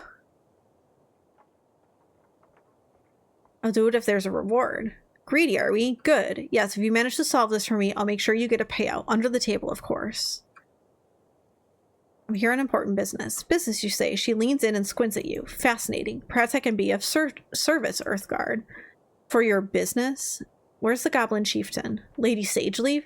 Just head down these stairs. Good luck getting an audience, though. By moving your head to the side and using your eyes to look south, you see a garden of some sort. You can see a goblin or two on ramparts. Is she busy? I sure hope so. It took us months to get in a room with her to discuss some renovations in the holes. If she's not busy, she's a bitch. Dragon of Tolstead, my ass. She catches herself from releasing any more profane comments. Anything else? She looks annoyed now. Tell me what you know about the tea shop. The tea shop that blew up, she says dramatically. Sounds like a magazine tale. I heard it was an accident. The Post mentioned it in passing. Minor mishap, I believe was the official quote.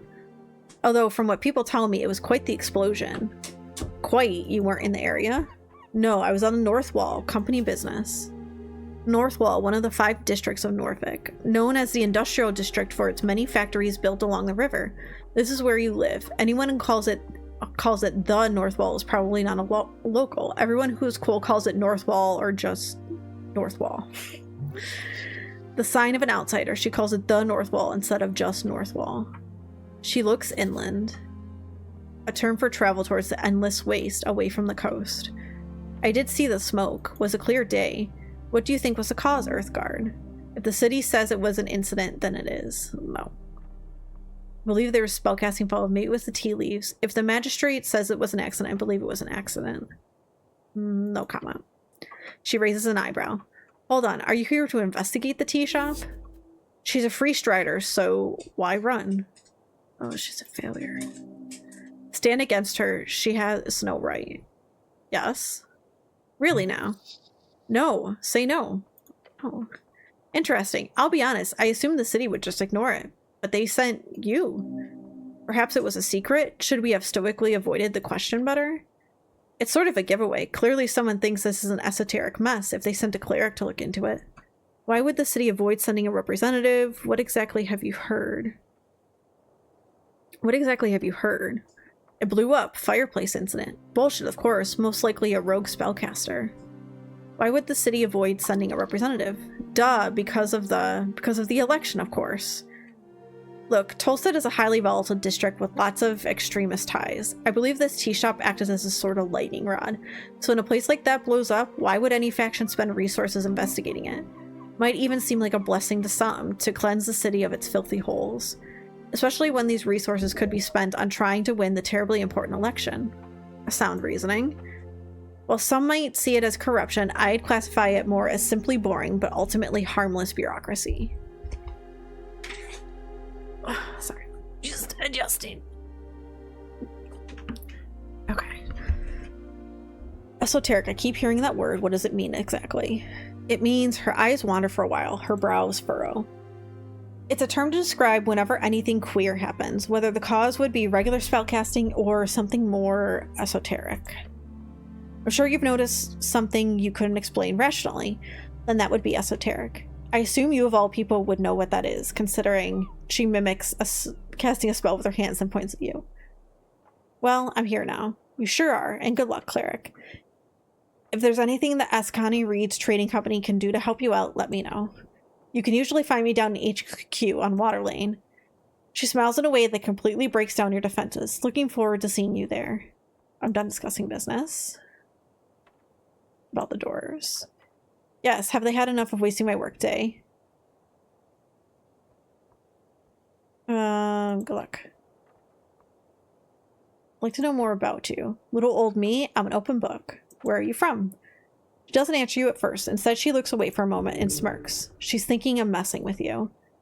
You mean because I'm an orc I can't be Norvikian? She says, looking at you with a stern expression. You know what I mean. I do, she says, giving you a warm smile. I'm from Blood City Bay. I ran with the warbands when I was a girl. A powerful warrior here.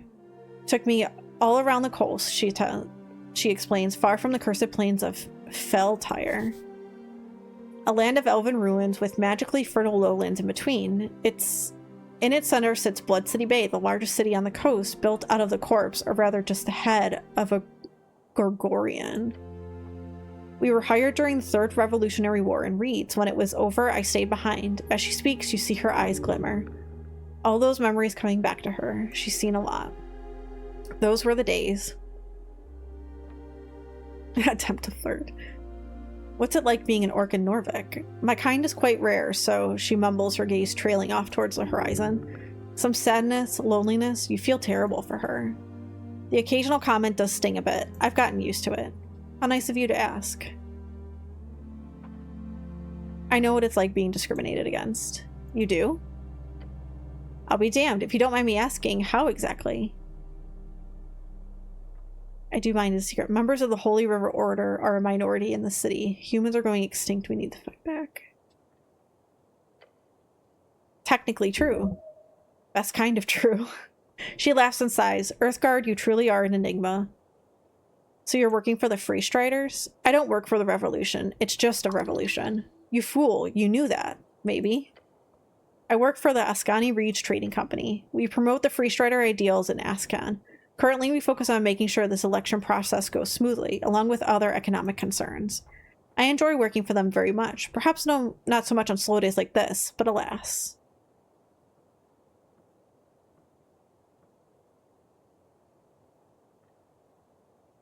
Democracy, I don't care for it. I like the election, but you're going to lose.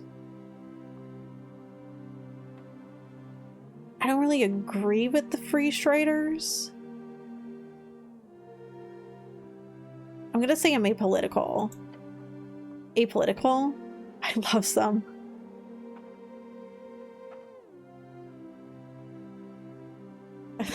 She nods slowly. I'll be honest, this is one of the reasons I took this job, speaking with individuals such as yourself, hearing what they have to say. So thank you for that.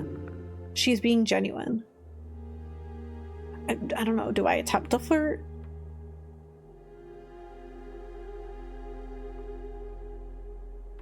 I don't want to make it awkward.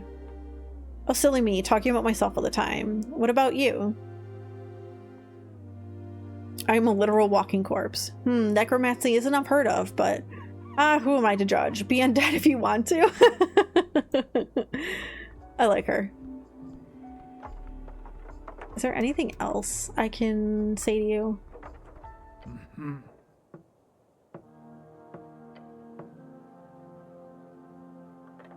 That's making a decision. Really now, what did the brute say? The dwarf is pulsating with a surge of masculinity. This might be the start of a fight if you're lucky. This dwarf respects force. Stand up to him. You should leave now. If you don't leave before sundown, you'll be fined and arrested. A pretty nobleman like you wouldn't want to get arrested now, would you? Ooh. You see the anger in his glare. The rage. Are you trying to get him to punch you? Because he will do it. If he dares strike a cleric, then he will surely feel the rage of the city.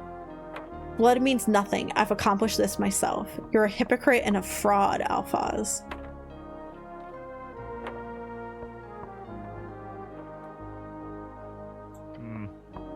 Shut your filthy mouth. Alphaz holds out a hand towards the men. They go silent and he opens his mouth. I'm warning you, cleric. This is quite mean. You're attempting to hurt his ego. Oh, okay. You'd be nothing without mommy and daddy. Cleric, he says, the words echoing out across the theater. Don't you dare. His expression, it says bloodlust.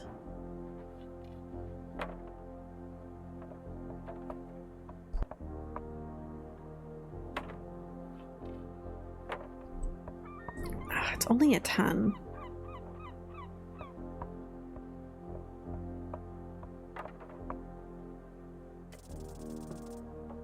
Damn it.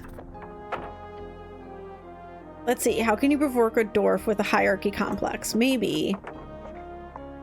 Every dwarf in the amphitheater will watch intensely for your next words. You're really short, too. The dwarf's expression goes from enraged to confused. The older dwarf on stage gives off a shocked laugh. His frown turns into a smile. Sorry, lad. What? What? No, you've got to save it. You're short. Hold out your hand to visualize the height. No, don't keep saying that. The dwarfs start laughing at your statement. Keen observational skills you got, lad, he exclaims with a wide grin. He's trying to keep himself from laughing. Not very well. It appears calling a dwarf short is indeed not an insult. Now that you think about it, it's actually a term of endearment. You're actively complimenting him. You're short. Alphaz can't keep himself anymore. He releases bellowing laughter as tears start to form in his eyes. Well, don't keep doing it then.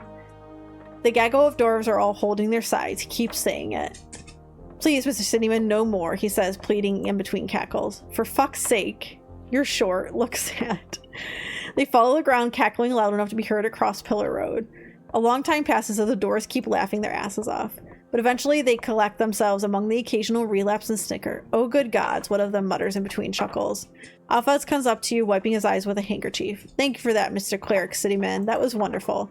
Been a long time since me and the boys had such a fun time. I get that you're trying to get us to leave and all, but look, it's not that simple. Your failure has made them like you more. He's not even pissed anymore. Fucking hate doors. Good, now try to empathize with him instead. Very funny, you know that wouldn't be funny, Joe. I'm sorry, Alphonse, but it's best for you to leave this place.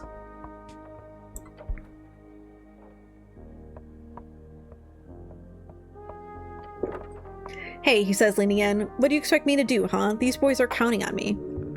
He's standing here for pride and nothing more. It is only good for the cause and for his men if they leave at this point. You must show him the truth. As terrible as it is, leaving is the best option for these poor activists.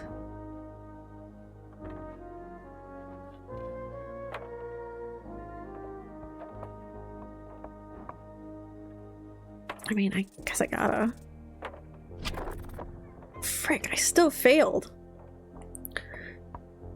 You search the possible things you could say to narrow it down. The dwarf is a complete asshole, and you should treat him as such. No kitty gloves. Time for the big words. Frown menacingly. Were you saying something, cleric? He can't see your face. You're wearing a damn bucket on your head, idiot. I've said it once, and I'll say it again. We're not leaving. Oh, I could use the shards. Oh, okay.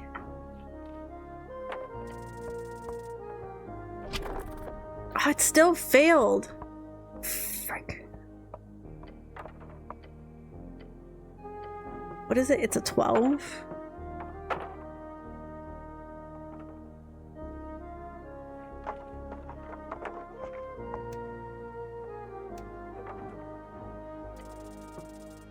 There we go. Damn. You searched possible things you could say to narrow it down. The dwarf is clearly in a sensitive situation. He needs to appear a strong leader, one standing against tyranny. You must show that you are on his side in this battle against oppression. The cause will be better off with you a free man. You'll gain nothing from being arrested. Just go. Don't put your boys in danger because of your pride.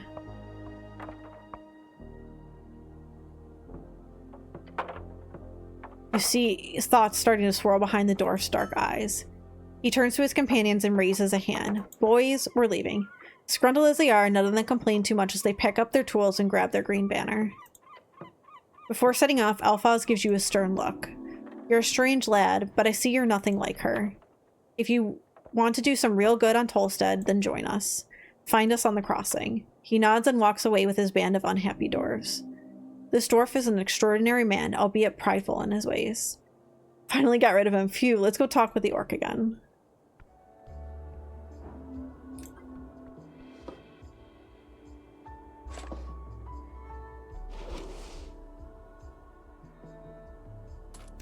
Sure.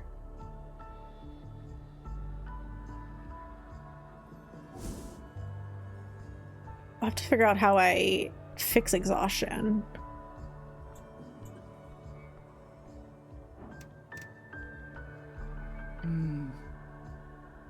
I have to say, with all due respect, well done. Right, the dwarves. Oh yes, I saw the whole thing. The whole thing? So that's how you handle them, by resolving it with a few kind words. Won't say that's not impressive on its own, human. I said what I had to say. No blood spilled, mission complete. No blood spilled, mission complete. Yes, I suppose that was the cleanest solution. You've done a great service for the Ascani Reeds Trading Company today. And on topic of payment, she hands you a pouch of silver coins. Yes, jackpot. Thanks. She gives you a kind smile. May Earth smile upon you. And do visit our trading post down on Water Lane if you have time. I would love to see you there.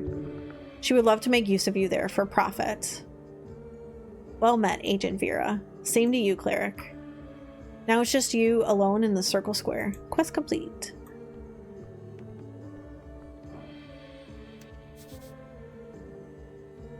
I'm gonna leave the gulls alone. Oh, is it an imp?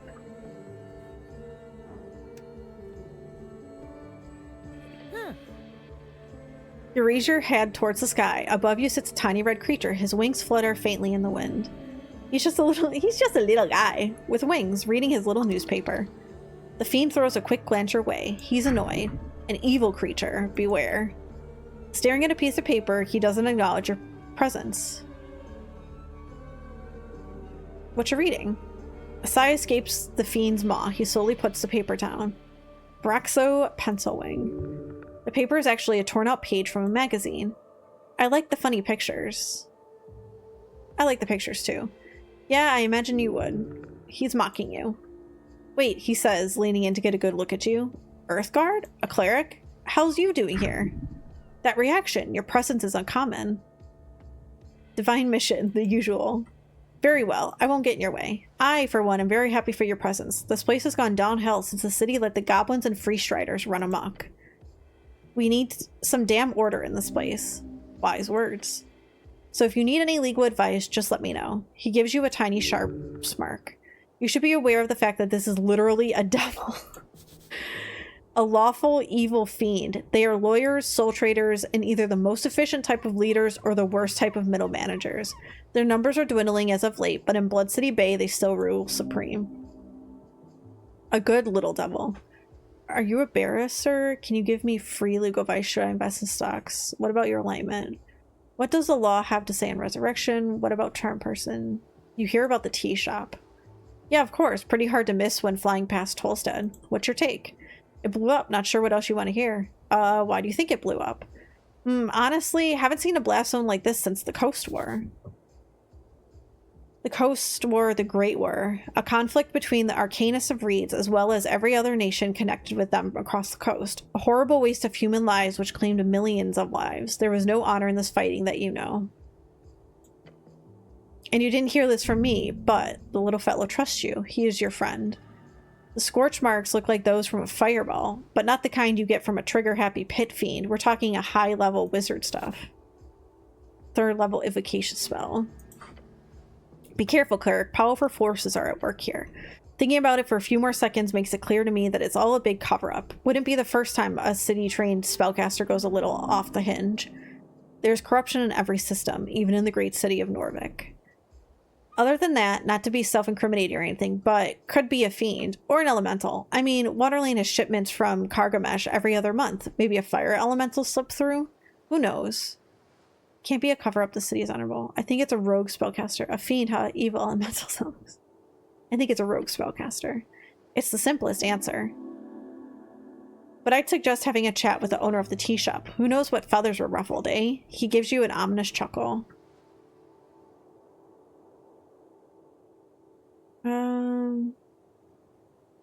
What, baby? No, I have no legal position within the city. Do you want to come up here? Just behave, please.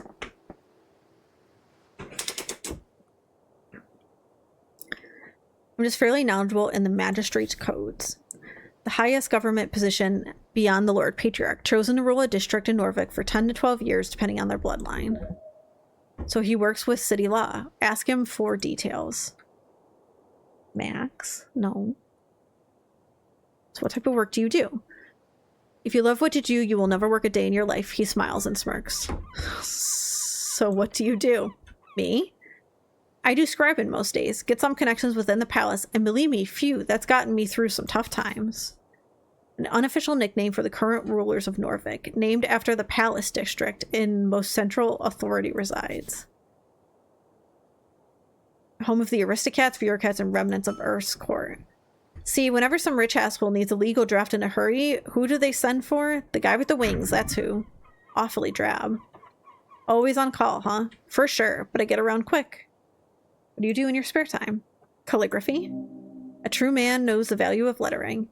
Oh, and I do love some reading. Gaining access to the Darrowian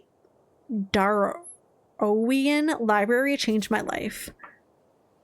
The largest public library in Norvik. You spent many years of your youth inside these stony walls. What's it like being a little red guy? You want an honest answer or the one I tell my clients? Honest. Okay, let me put it like this. Bloodlust. It fucking sucks donkey shit. Do you know what it takes to get a promotion these days? No. We're talking decades of servitude to some sadistic fuck that wants to return to Gorgian's greatness or some shit like that. And then after risking your life and humiliating yourself, there's a chance this fucking guy will put... Maximilian. You're being bad. What are you doing? Stop being a menace. Don't claw at my stuff on my wall, please. No.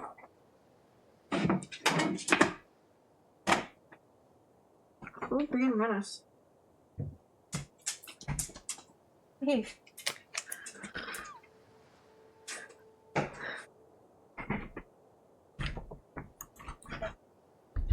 Okay. If you're unlucky, you'll turn into a freaking bug. Or worse, something without wings. Tell me about these promotions. Oh, and he screwed up the camera. Make sure it's fixed. Yeah.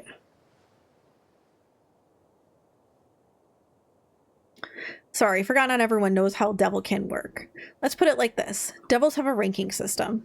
Some are lower and some are higher. The only way to get higher and metamorphs into a more powerful creature is to be promoted by someone with a higher rank. But hey, could be worse, he says. Could be a demon. Chaotic evil fiend. They are mostly bloodthirsty monsters and rage-crazed barbarians fallen out of Hakesea. But some of their more civilized spawn do reign in the cities and realms surrounding the Endless Maw. Monster short for monstrosity, defined as a non-sentient creature born out of magical means, often by combining various natural beasts or from curses of Esoteric. He's got the zoomies now. I just turned it on because he was playing and he already ran. Let me just...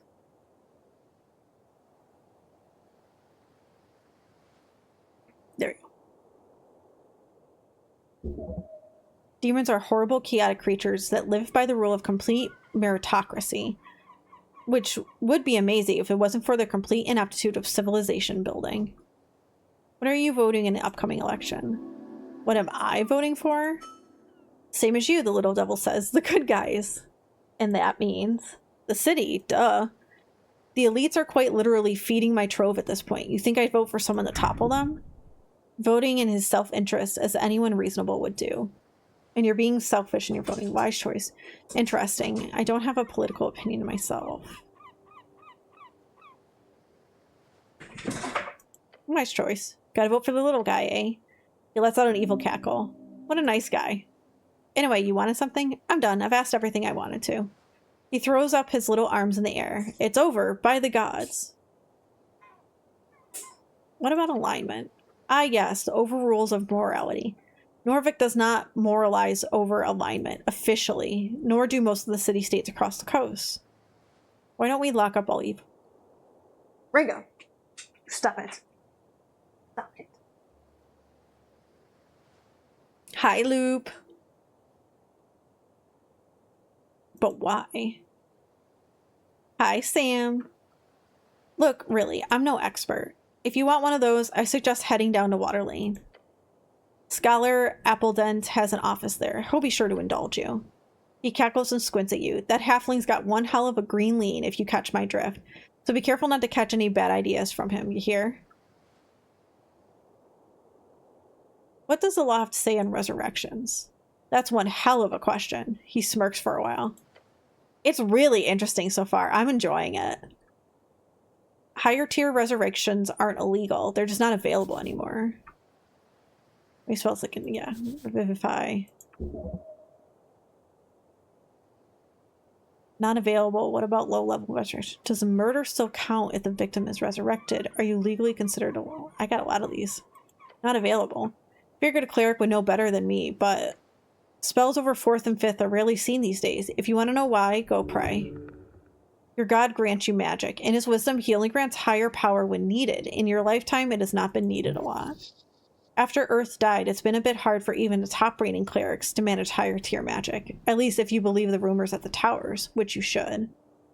What about low-level resurrections? There's Revivify, that's it. High-ranking officials love having clerics around for this one spell. Bunch of pussies. Does murder still count when the victim is resurrected?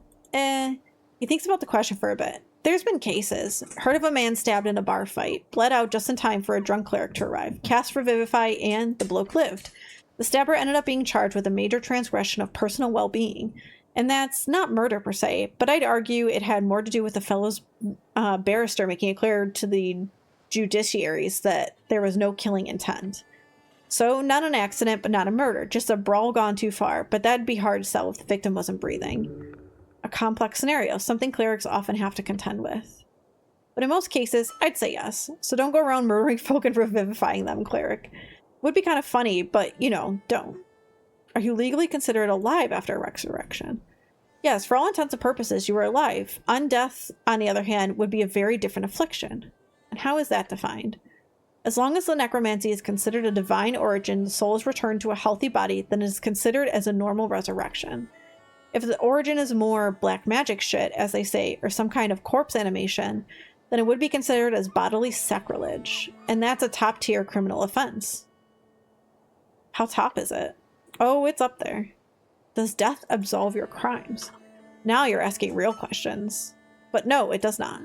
There's been actual laws signed in old kingdoms over this shit. He leans in, looking excited. So, classic story, alright? A real bad guy is caught murdering his neighbor. Real sick shit. He's executed after a quick trial. Justice wins again. Everyone's happy. But surprise, some holy man raises him up a couple of months later. Death and rebirth. Holy man or foul necromancer. In this situation, the bad guy did technically pay for his crimes. His life was taken by the state. Just because somebody gave it back to him doesn't change the fact, right? Well, people weren't too happy with that, as you can imagine. Thus, the common legal term of these days for capital punishment is DIP. Death in perpetuity? Ooh. Sounds good, Mac. I hope your nap was good and you got lots of energy. Enough for the rest of your day, at least. stands for death and perpetuity. Kind of funny when you think about it. One death is enough, I think. Really? Well, suppose humans would have a different outlook than a fiend like me. So to keep criminals DIP'd, most states tend to hide, lock up, or simply burn corpses and spread the ashes using non-resurrectable methods. So probably DIP dead guys shouldn't be able to return without the use of some miraculous ninth spell, which obviously these days isn't too likely. That's all I wanted to ask about resurrections. Can you give me free legal advice? Oh yes, I'll gladly assist a member of the Earth Guard any day. Just ask. Should I invest in stocks? Oh. I do not give, nor have I ever given, investment advice, but yes. He looks you up and down. I should ask, have you ever bought shares before, cleric? Uh-oh. I don't think so. Okay, some basics then. Popularized by late Divine Era human adventure companies, a share is essentially a percentage of ownership of a certain venture. I'm glad it was a solid 20-minute nap. Divine Era, the third of 5 eras. When the first gods were born out of the mortal folk, the power began to entirely fall into their wonderful and fragile hands. Era. Modern scholars divide history on Jor into 5 eras. They are canonically important events as starting points for these eras, although this was easier when the arcanus of the old Dimenor still had a common consensus. Not everyone agrees the so-called post-war era has ever begun, let alone what it should be called. Post-war era, the current era, has lasted 27 years. The name was chosen and reads. The name is subject to change. Could be a guild, could be a company, or specific adventures. Something that is supposed to grow over time so you can increase the value of your securities in that venture. It's a risky way to increase your capital without actually doing any work. Why is it risky? Sounds like free money. Good question. Imagine you invest in an adventuring party. They head to the Vendune Hills to dive into the Gate Era tomb, or an esoteric area filled with talking cats. Gate Era is the first of the 5 eras. When Jor created his realm and the gods fought, that was the Gate War. The Gate War, the legendary conflict between the beasts of Jor, the original gods, and the many others who tried to take over Jor towards the end of the Gate Era. We have little information about this conflict, but it is known it led to the closing of the gates and began the Fade Era. Beasts of Jor, a term for the sentient folk who aligned with Jor during the Gate War, also known as the Antisepelian folk. Most are gone today. Old Dimenorian term meaning before the closing of the gates, used to refer to those who lived before the end of the Gate Era exactly 2,027 years ago. Closing of the gates, okay, what's the meant? Something weird and dangerous, but with a potential for a lot of cool treasure to be found and brought back. There's a major chance that those adventurers die out in their journey. If they do, you lose all the money you invested. They could make it back, in which case you get a percentage of the treasure based on your share, but how often do adventurers come back with a bunch of treasure these days? So, should I buy stocks? Look, there are rules in place. Norvik has laws against governing what one can and cannot suggest when it comes to financial agency. Your god made those laws to protect people of lower than average intelligence from being tricked by those with ill intent. Where can I buy stocks? You can buy shares directly from a venture trader, basically someone who can give you a piece of paper that says, I owe you, with some legal information on it. Or you can go to the trade hub. I don't think the Tolstead exchange is open until after the election, though. Have you ever bought stocks? Sure, I spend about 40% of my income in risky ventures. Sometimes I even get paid in securities, which is nice since I won't have to pay any middleman. If people buy stocks in me, Little Red Dever stares at you. If you were to set yourself up as a venture, then maybe. I mean, if you could convince someone to invest in you, without breaking any laws regarding investment advice, I'd be impressed, so why not? What about currency trading? That's something I've heard about too. Oh, that's just the art of switching between various currencies. Say you've got a pouch full of old embers, that is, old draconic coins. They're made of gold, so even though there are no governments these days to support it, you can always just sell them for the gold value. Great, that's the most basic form of it. When it comes to city-backed currencies, it gets more complicated. If you got 10 Britmarks, then let's say you want to convert them into Reedsian 10s, how many do you get? The currency of the Free Strider Revolution. While free cities have multiple currencies, the magical paper money of Reeds is quickly growing into the most valuable across the coast. I don't know. Me neither. The value of each currency fluctuates day to day, as does the exchange rate to each of those currencies. Not to mention the location as well. Tens are powerful because of the far reach of the Free Strider trading charters. Bremarks are near useless in Norvik, so the exchange rate, while still not nothing, is quite low. That makes Blood City corporations way less interested in investing here, which then perpetuates the weak value of their currency. Signs of the old Diminor are used in some places, sure, but bring them out in Norvik and any shopkeeper will laugh at you holding out those silly little crystal discs, while the penning is accepted automatically, almost as if it's a slightly less valuable crown, which is the currency of the Vizca kingdoms, as well as several Dwarven fiefdoms on the Undercoast, commonly accepted coinage.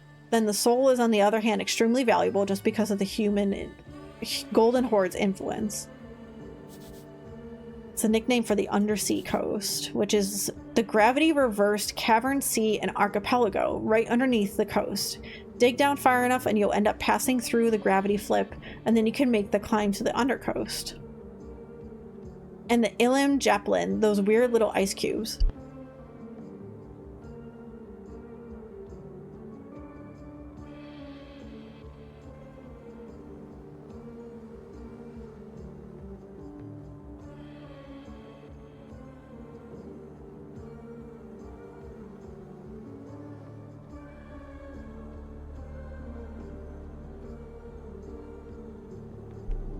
Hold on, I just want to check where the dog is.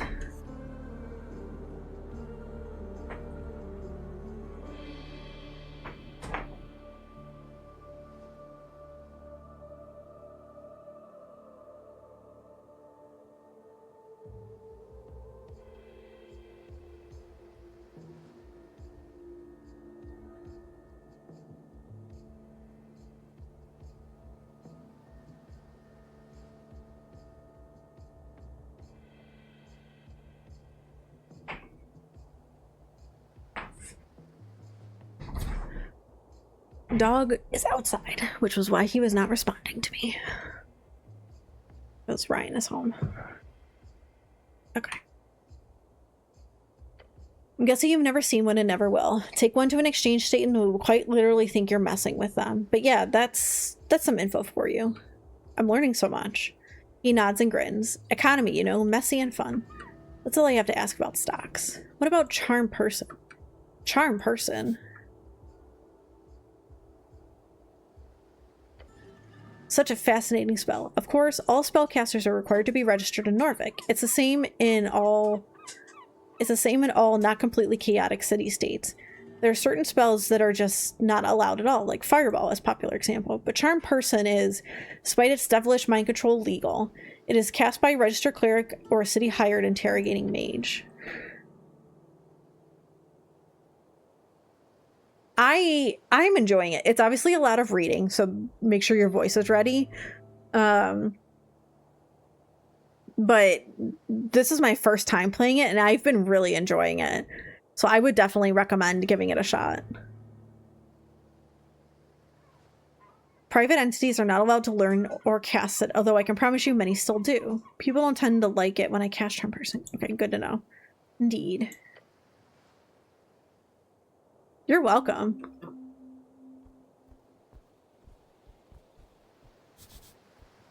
The golden garden is ahead, you feel it. Nature seeps through the cracks. Wait, go back. Give me that. Yes.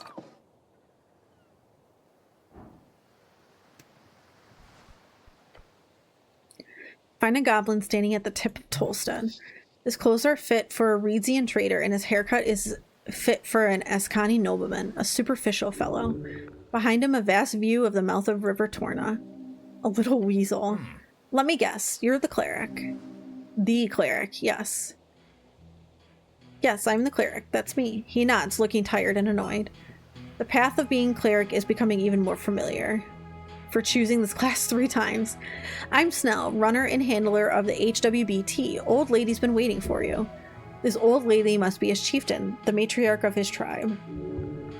Greet the goblin kindly. This is the beginning of a great cultural cooperation and exchange. Right, time to mingle with the lesser cultures. One of those goblin salutes would indeed be perfect here. HWBT, the Halfway Bridge tribe. He seems surprised to have to explain that to you.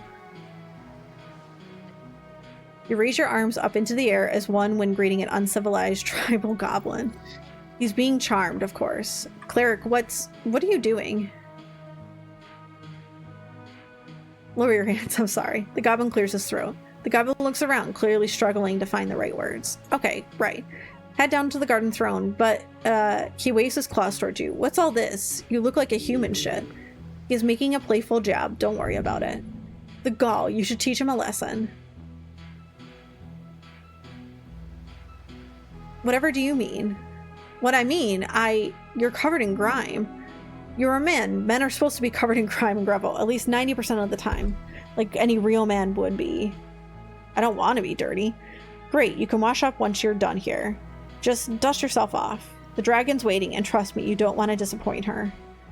Tell me more about this lady. Sure, for starters, she's the most powerful woman in Norvik. And considering there was an explosion yesterday right in the middle of her territory, I think it's about time you do your damn job, cleric. Rude, you're on a holy mission. You cannot rush such things. Oh, okay, lead me to her. Good, but just make it perfectly clear some ground rules. Don't say anything stupid. Don't climb the trees. Stay away from the edges. And, he grins, showing off his polished fangs. Enjoy the garden, cleric. The goblin scurries down the stairs. He seems to be in a hurry. Your body trembles. You look out over the river. The cold Ascani wind sweeps through the cracks of your helmet. Earth be blessed. He is always with you. Follow him down the stairs. You do so with great stride. Yeah, sure.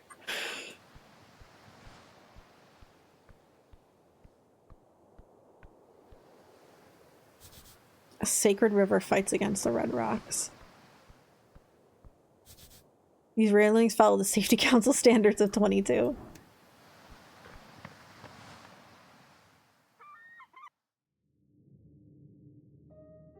Oh, cool.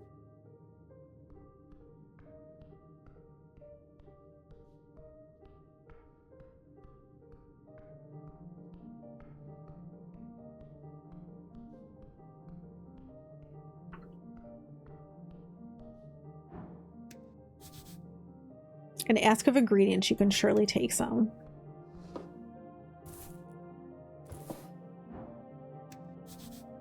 Tending to the garden, be back after lunch. Essien.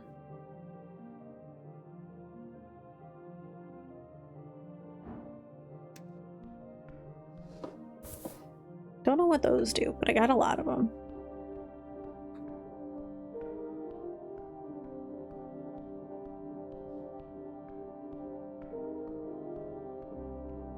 I can't talk to you. I can't talk to you.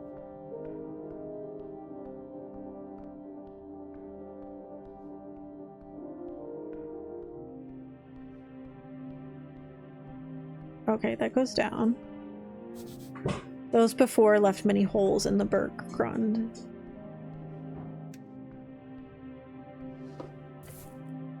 Did you just rip those mushrooms out of a pot? Why did you do that? It was cultivated there. It was a potted mushroom. Whoops, I didn't mean to do that.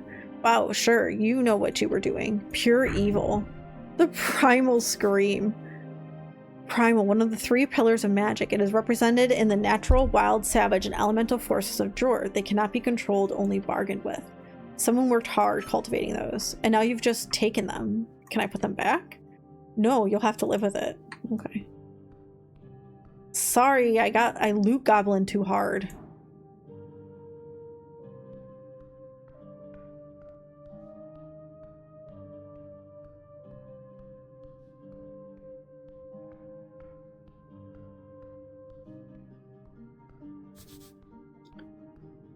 Beware her illusion.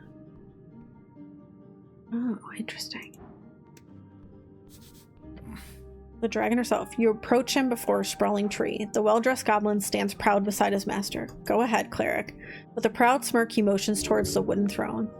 Much of his personhood hinges upon that throne and its owner. Such a little weasel.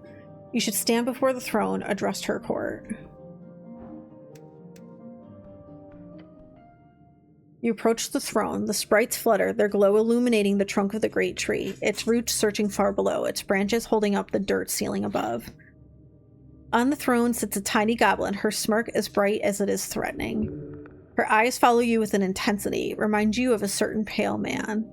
So this is the dragon. Yes, I can see it. Her glare is magnificent. The cleric of Norvik, of earth and river, her shrill voice echoes out through the chamber. She's talking to you. You're the cleric. I was assured by your masters, the top brass of the palace itself. Her words are tainted in disdain. Her voice causes you to shiver. Oh, that was a failure. Okay. They told me a cleric of the highest standing would arrive within the hour. So tell me, human. You should run. No, wait, you can't, but you should. That was also a failure. Why am I sitting here waiting? An immense presence. You have no power here.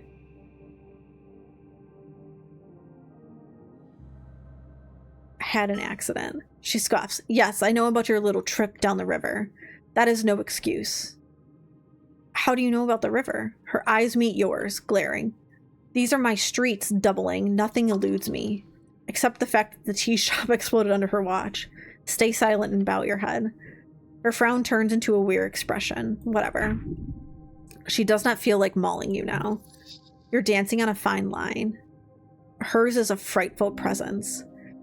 You need to stand. Do not let her impact your stature.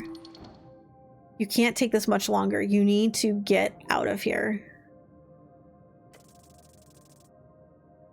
Nice. You brace your entire being as you meet her glare. With trembling innards, you resist.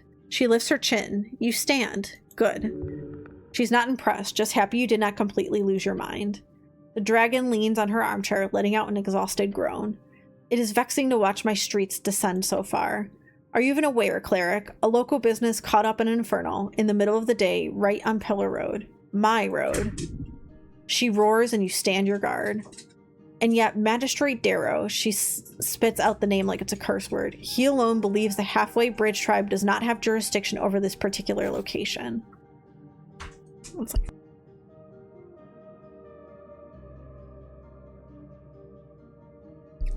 Magistrate, 5 rulers of the 5 districts. They are the Coin Lord, Home Lord, Shield Lord, Food Lord, and Law Lord. Each has a unique role in the city's bureaucracy. Sometimes the titles switch between districts, but generally the housing districts hold the Home Lord, the palace holds the Law Lord. The housing district, the poorer area of the west side of the river, named as such due to the Earth folk originally being housed here while Earth cleared out the ruins in what is now known as the palace. She appears to have been stewing over this annoyance for some time. Her anger is pure and intense. She's trying to reel it in. Why does Darrow say that? Because he is a fool born out of nepotism and alcohol. Horrific slander. Where is your usual jurisdiction? She leans back and picks something from between her fangs. I have an official recognition of law on Lower Tolstead. The definition of what that has always been of that has always been vague. Some see it as anything below ground, some as below water level. And what exactly is the tea shop located? She glares at you. It is, or was, rented out of a corner of the central fort, just above the holes next to the pillar. She snaps her fingers towards the goblin to her right. That means it's part of the core foundation of this island fortress. Therefore, that property is legally an underground rental unit, he says, bowing his head. Lady? My people have been handling this damn crow's contract for years. But no, suddenly when the entire unit goes up in flames, that's when my people no longer have the right to enter the premises, to deal with it, to clean up even. No, suddenly is the city's business, and we should keep our noses out of it. Dude. Why do you have to sit right by my wheels? I already accidentally rolled over you.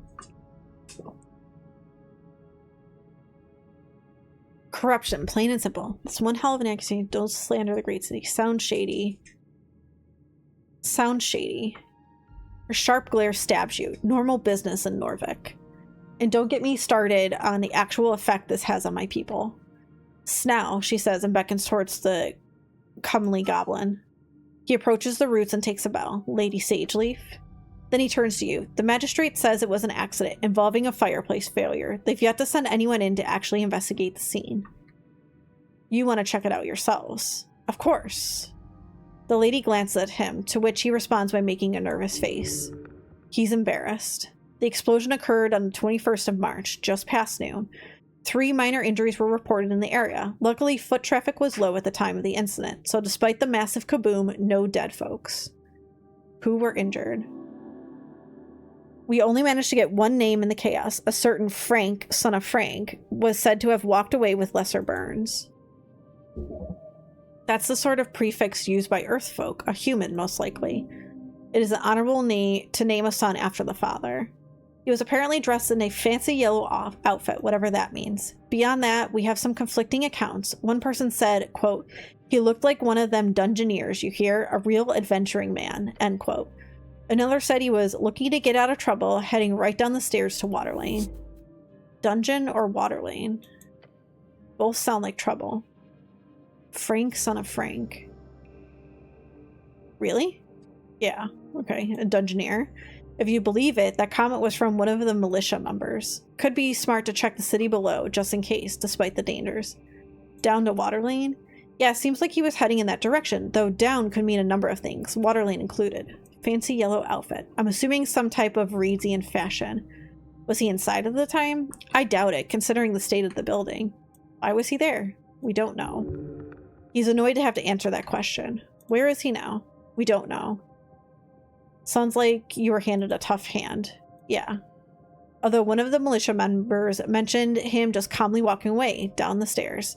Maybe down to the crossing or somewhere else. We don't know. Anything else you do know? Snell gives a nervous look to his master before answering. We have theories, but we need proof.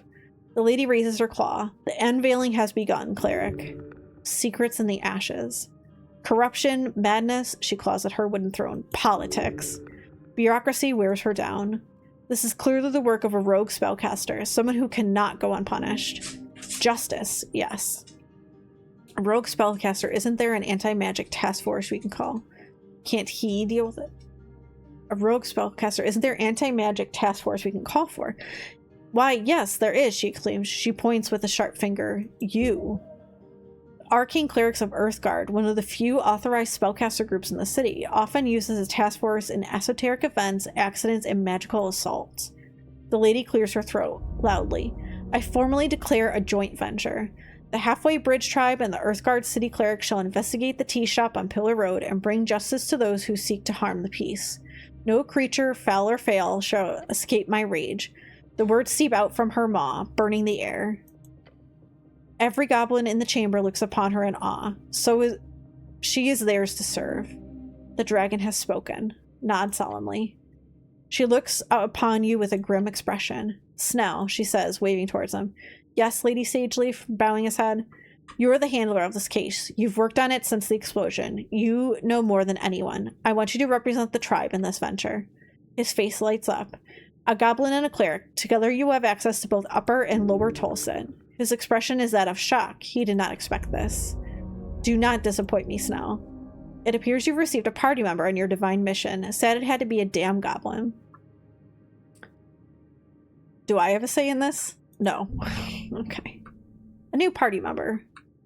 I've always wanted a goblin of my own. He ignores you. The goblin takes a deep bow. Yes, Lady Sageleaf, your will be done.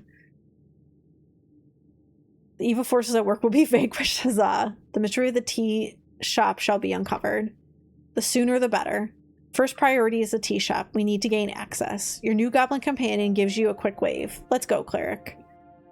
Snell has joined as a companion. You can speak with him if you need help finding your way across Tolstead. For as much as she told you, there's a danger you're missing here. The lady is keeping information from you. You should thoroughly investigate the tea shop. And should we also look for that witness? Yeah, our Frank, dressed in yellow. He winces. Either over on Water Lane or down in the city below. Yeah, the port or the dungeon. I suggest the port since it's slightly less life-threatening, generally speaking. How do I gain access to the tea shop? Talk to your boss, Darrow.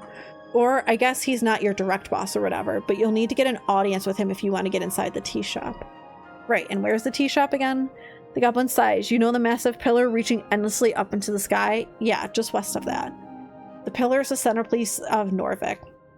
A glorious esoteric monument, one Earth gladly kept in his new city post reconquest. The pillar, cool. Got it. Great. You ready to go then? Let's go. Okay.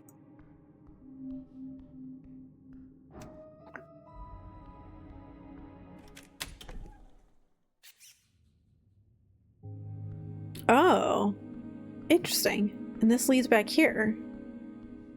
Okay.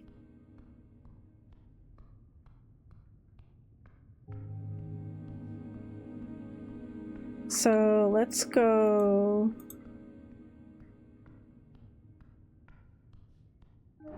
Let's go down here again.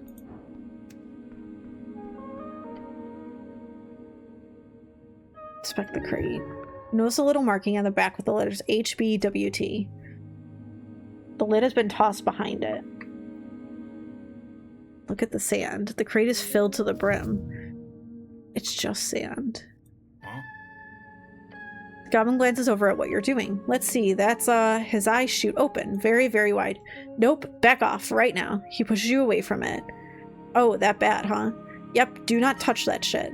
As the two of you are a few steps away from the crate, he takes a breath. That, cleric, is a crate of mosquito sand.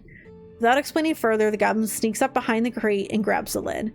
Moving more carefully than you've ever seen him move before, he gently places the lid on top of the crate once more. Something must have startled it to make it push open the lid like that. He wipes some sweat from his brow. What would it have done to me if, from what I understand, it would have choked you, drained you of blood, and slowly mushed you inside that crate? Now let's leave it the fuck alone. Yeah, that sounds good.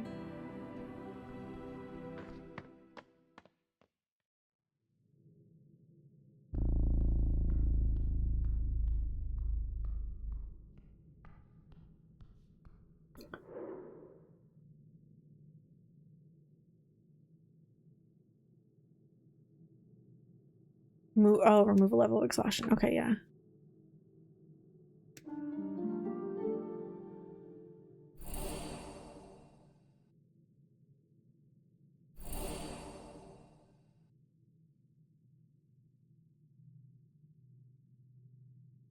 Okay, cool.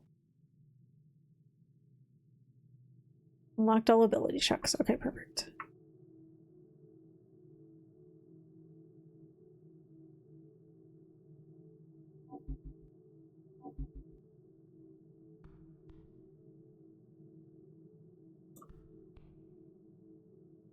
There we go. I was like, how do I put you away?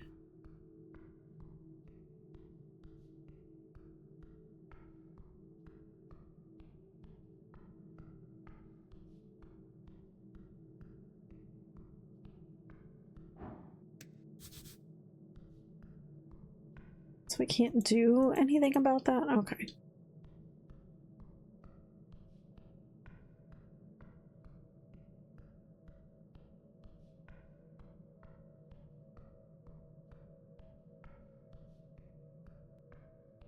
A little light.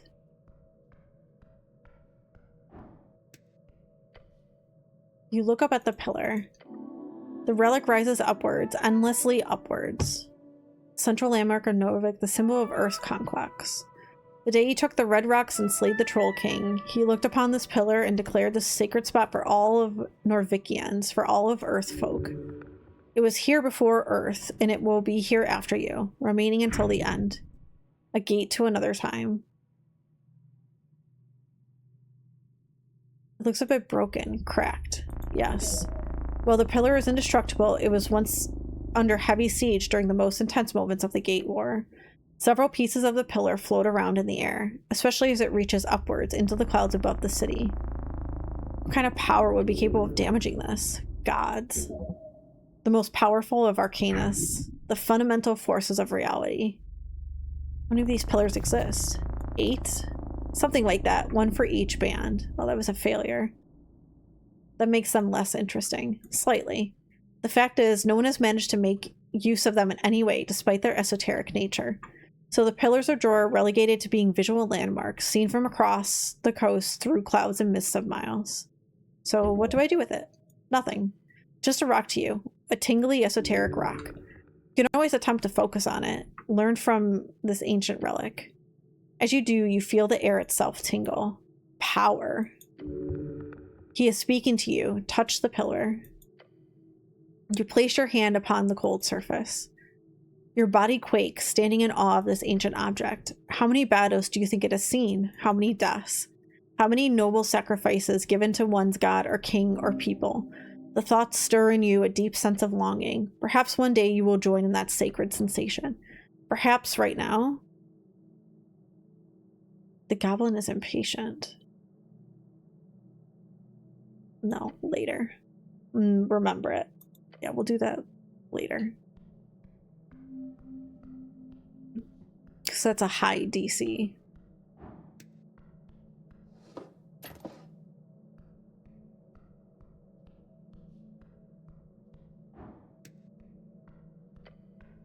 You approach the firmly shut doors. They appear to not be open. I hate these things. OWD sprouting like weeds across the dungeon. Terrible. Horrifying even. OWD. Hi, Oppo. One-way door. He taps the wooden surface. Completely impervious to damage and force. Unopenable via whatever esoteric bullshit keeps this place afloat. Whatever the weird unstable magic around Jor's coast makes things a bit too wacky. People tend to say this. Unless you stand on the other side of it, at which point it opens like the door of a friend on robe light night. Before the external darkness and intense cold of Viscani, winter begins. A group of women are selected in Norvik to perform a series of chants on the banks of the river Torna. It is said that in the past, these women would be allowed to walk upon the water and cross the river through their love of earth. So I'll need to find the other side in order to open it. That's the logic here, yes. Right, we'll have to keep an eye out. Okay. Oh, damn. Now you can really see how messed up it is.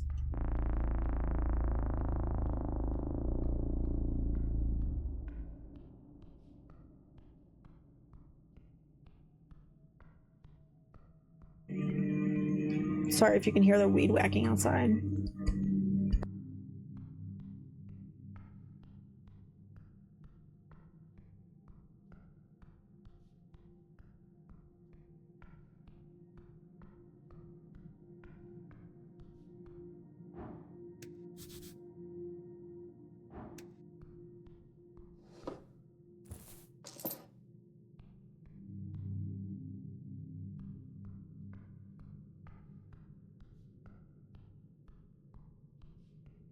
Okay, I think they've mostly gone by.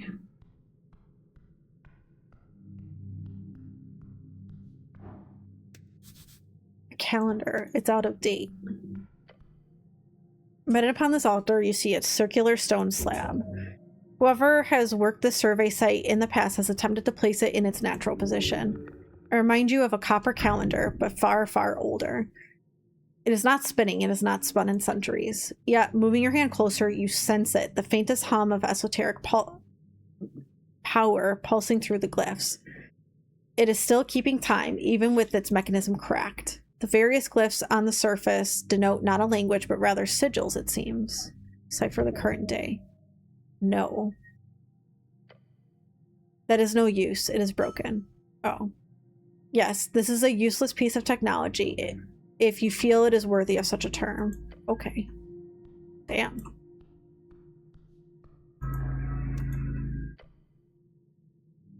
Top of the ruin, you glance at the step. 2 meters. These ancient bricks, they could scuff you badly.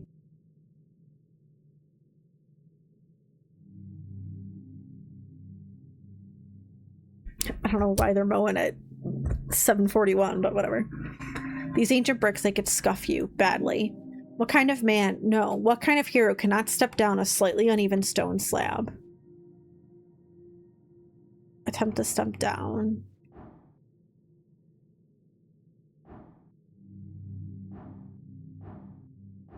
One D20 plus 1. Well, these show they're effortless, so... Okay. Taking a confident step onto the stone, you begin your descent. You close your eyes as you do so in order to fully immerse yourself in the experience of changing your elevation. You are afraid. It is very steep. Yet your body remains calm. But within a moment, you are at the bottom of the step. Mm-hmm. God, you're slow. Can we get moving now? Let's go. One goofy-looking cat. Beside the buried statue, you see someone up on the ledge. There's grunts echoing down the chamber, along with the sound of an iron against stone. A dwarf down here? Could be a trap. Clear your throat. You do so, but it gets drowned out by the noise. Hey, I'm talking to you. Oh, he's interesting looking. The dwarf's smoldering eyes widen as he sees you. Look, Romulus, we've got an official visiting. If that doesn't make us official, I don't know what will. Peeking out over the ledge, you spot an orange monster creeping about. A rust monster. Huh. A rust monster. The dwarf appears friendly with it. How strange. Rust monsters are known to devour metal. Keep your distance. What are you doing here? Me? Oh, you know. He lets out a smoldering laugh. A dwarf's gotta have a hobby. Mining in ancient ruins is not a hobby. It's a profession. He puts down his tools and strikes a pose. Let me introduce myself. I'm Axel Manson. A dark dwarf. Derogatory term for the underdwarves. Or as they refer, underdwarf. Gray-skinned and fiery-eyed dwarves who mostly live along the undercoast. They originate from powerful elementals known as Azers. Pleasure to meet you. You're a Norvikian cleric, I presume. I'm more of a rogue, really, the sneaky kind. Yes, don't be complicated. A wise choice. Simplicity is strength. Oh, and you've got a goblin with you. You HWBT friend? Yeah, you're that dungeoneer looking for cats, right? Cats? More or less. Hope your lady wasn't too mad about my inquiry. I'd say annoying is a better description, but it's fine. Just don't trespass anymore. Will do. Or I won't. I mean, I should correct you. I'm not a dungeoneer. I'm more of a... with a bright smile, he adjusts the collar on his uniform. Well, I'm what you call a historian with ambition. As he says it, the orange beast sends an echoing, hissing noise down the chamber. Exactly, Romulus. We're here on an expedition of grand proportions to find the legendary missing mind of Tol Aman, the Tolan Ketal. This sounds like a quest. Oh, yes, indeed. A quest, your ears perk up. But just to be clear, I'm not sharing the spoils just like that. So here's the deal. I'm in trouble. His pet makes a loud belching noise. Right? He mumbles and gives the monster a pat on the back. You want to help, friend? Help a stranger? That's how heroes are made. I will help if I can. Great. You see, there are two strange ruins in this section of the city below the city. City below the city, the vast ruins found underneath Norvik. Most define it as parts of the city not yet civilized, although there is a legal definition set in the place for each individual district. He points at the statue. White Mane Ruins. Before the dwarves and humans and even trolls, this place was ruled by cats. The theory goes the snails of Tolin had an esoteric mine not far from the Pillar of Dror, which is what I was just at before. There are 8 of these pillars around the coast, or 4 if you believe the theories of a wrapping circular coast. And they are indestructible, although there is some esoteric power within them, no one has been able to make use of them. The mines of Tol Aman, a place of thick veins with endlessly growing amber and platinum. But the walking god of the White's Mane, for whatever reason, sealed it shut at some point, according to legend. Walking god, the term used to describe the divine avatars who rose and fell in and around the divine era. Most major religions on the coast today are built around these figures, and their influence can be felt everywhere. Earth was the last known walking god when he faded 27 years ago. Sealed esoterically, probably, since we can't seem to locate it. So you're looking for it. Oh yes, I'm not alone in this, of course, but my research has shown me clear indications that these 2 ruins below Tolstad are more or less unexamined, at least by skilled hands. Your hands are very skilled, very skilled. How can you hide an entire mine? You'd be surprised. The city below the city is...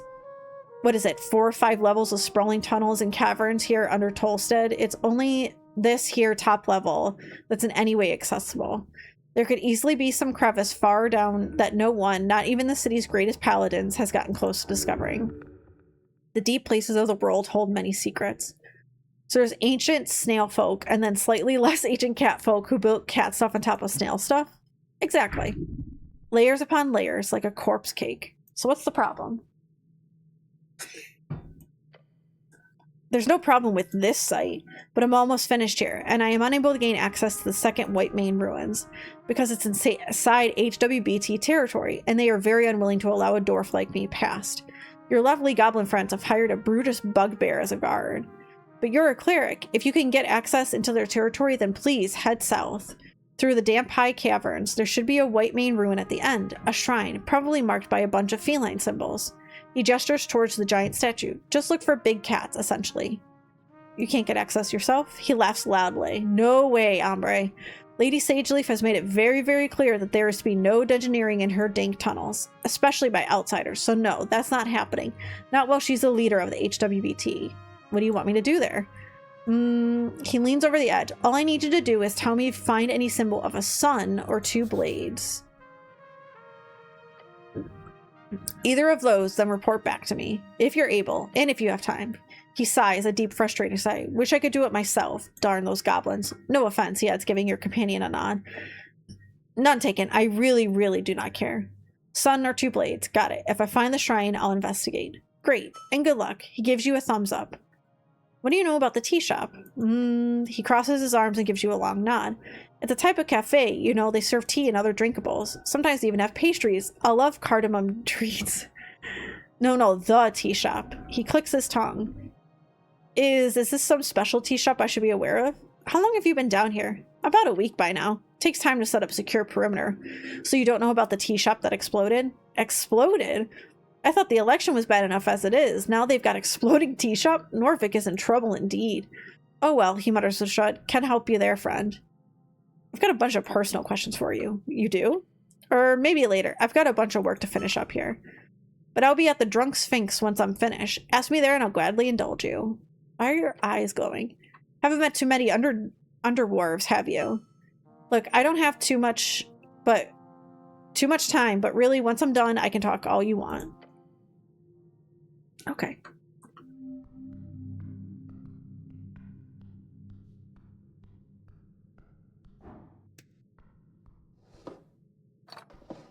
Oh, come back. Thank you.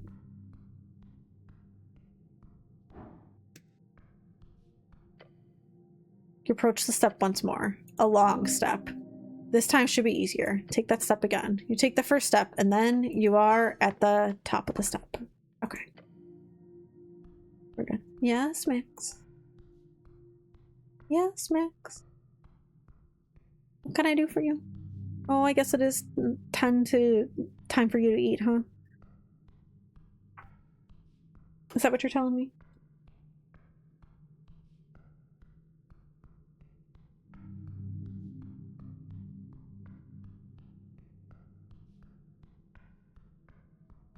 Wow, this place is big. Okay, can't do anything with that door. Got it.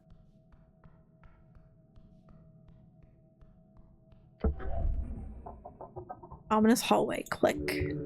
That is not a good click. You feel a pressure change. A rushing wind causes you to be pulled just an inch further into the hallway.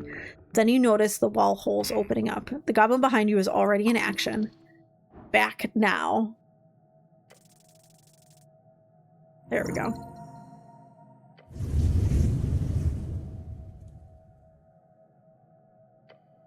You just barely escape the deep clutches of skin-melting heat. Standing up, you realize the fire singed the edges of your uniform. Adrenaline leaving the system. Pain. Burns. Roll around to put out the last of the fire. But you live! Woo! Gods damn it. Don't waltz into obvious death hallways like that. I don't need to see more of your near-death experiences. How the hell was I supposed to know? It was ominous. It was clearly an ominous hallway. I'm sorry, but clerics don't have the ability to esoterically pick up on vibes. The goblin does care, in more ways than one. Now, don't enter the hallway before you disable the trap, or you'll get roasted again. Looking back, the hallway has no marks of being filled with flames. For the same reason, it's still functional. It's a magic trap. As you dust yourself off, Snell squints at the strange paw prints on the wall. Wait, I think I know this. These marks. This is where you can deactivate the trap. Let's check it out.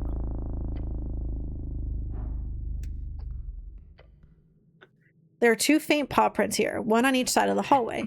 I think traps like these are my least favorite part of my job. How can you tell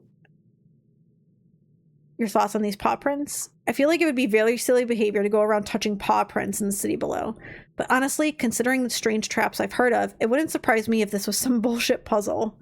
A puzzle? I love those. Could be something like we have to press both of them at the same time. And that somehow deactivates the trap. It's worth a try, I suppose. That won't happen again, will it? Oh no, of course not, Cleric. You get into position and look over to your companion at the left paw. He reaches up to it after a moment of hesitation. Ew, yeah, this is magical. You see him shiver at the realization. But nothing more than that, he says, and puts his whole weight on it. Try pressing yours. The goblin jumps back, a deep groan from the walls. Did it do something? The fuck is that ticking noise? Esoteric vibes. Your body tingles. As you peer into the hallway, you see something appear on the wall. Is that writing? At the entrance, a whirling mess of faint light forms a stable shape. Entrad and par e probas. Is this some kind of eldritch language? How horrifying. What? No, that's just cat speech. I mean, read this. I can read this, kind of. Impressive. Sure. He stares at the text and mumbles to himself. It says, enter as a pair and be probed? I don't want to be probed. No, wait. He snaps his fingers. It's a test. Enter the hallway in pair and be tested. I'm ready. What are you? The goblin takes a deep breath through his clenched fangs. Yeah, okay, on 3, 2, 1. The two of you step forward in hesitant unison. Stern heart beating fast. How far are we going to? Shit, stop. The text. You both stop halfway, looking at the magical lettering on the wall. Al son divino la puerta se abrirá. Oh gods, your companion mutters. You can read it, right? It's not like I took formal lessons. I've just picked up a few words here and there. He's sweating, a feeling of dread growing in his heart. A clicking sound starts to echo out into the hallway. Tick, tick, tick, tick. Gods be damned. Okay, hold on. I got this. Tick. Al son divino, that's a divine song. Tick.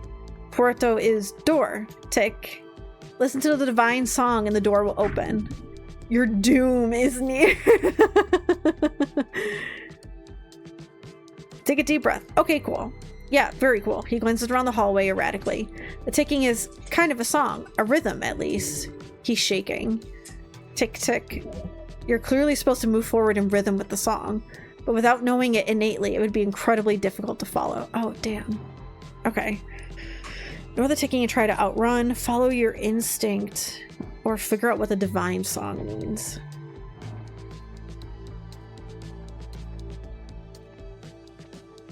I guess we'll try and pray. Oh, okay. Love that for us. I don't have time for this. Cleric. Tick. Okay, let's try intelligence. Oh, frick. Have you read about this?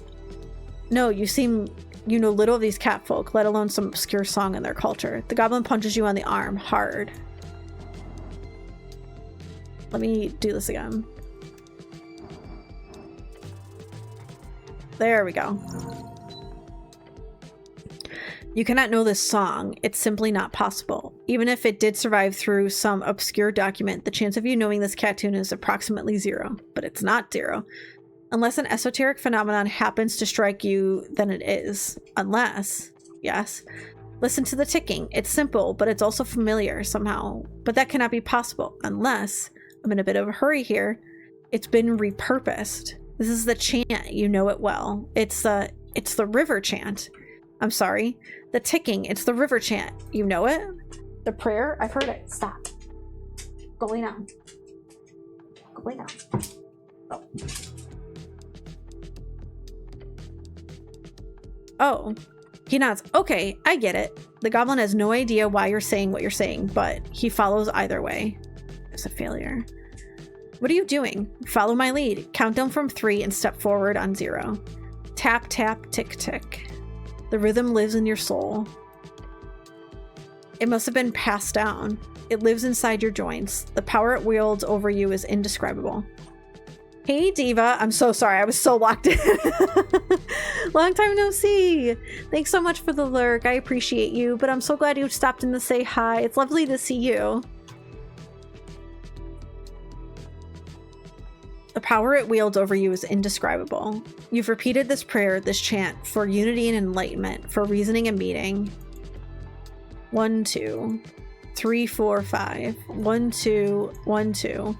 The goblin keeps up, each step forward made with trembling adrenaline-fueled fear. Breathing, fluids coming up, kept down. Take those final steps. 1, 2, 3, 4. He mouths as he joins you in these final steps. 3, 4, 5. Oh shit. He takes a deep breath. We're out? Oh gods, be good. We're out. Enjoy being out of the fire trap. Cleric, look, he mutters and points to the wall once more. Another line of shifting magical text appears. Passad libres por mandato celestial. It says we can pass liberally by celestial mandate. Hells yeah, we can. Liberally? That sounds like Free Strider.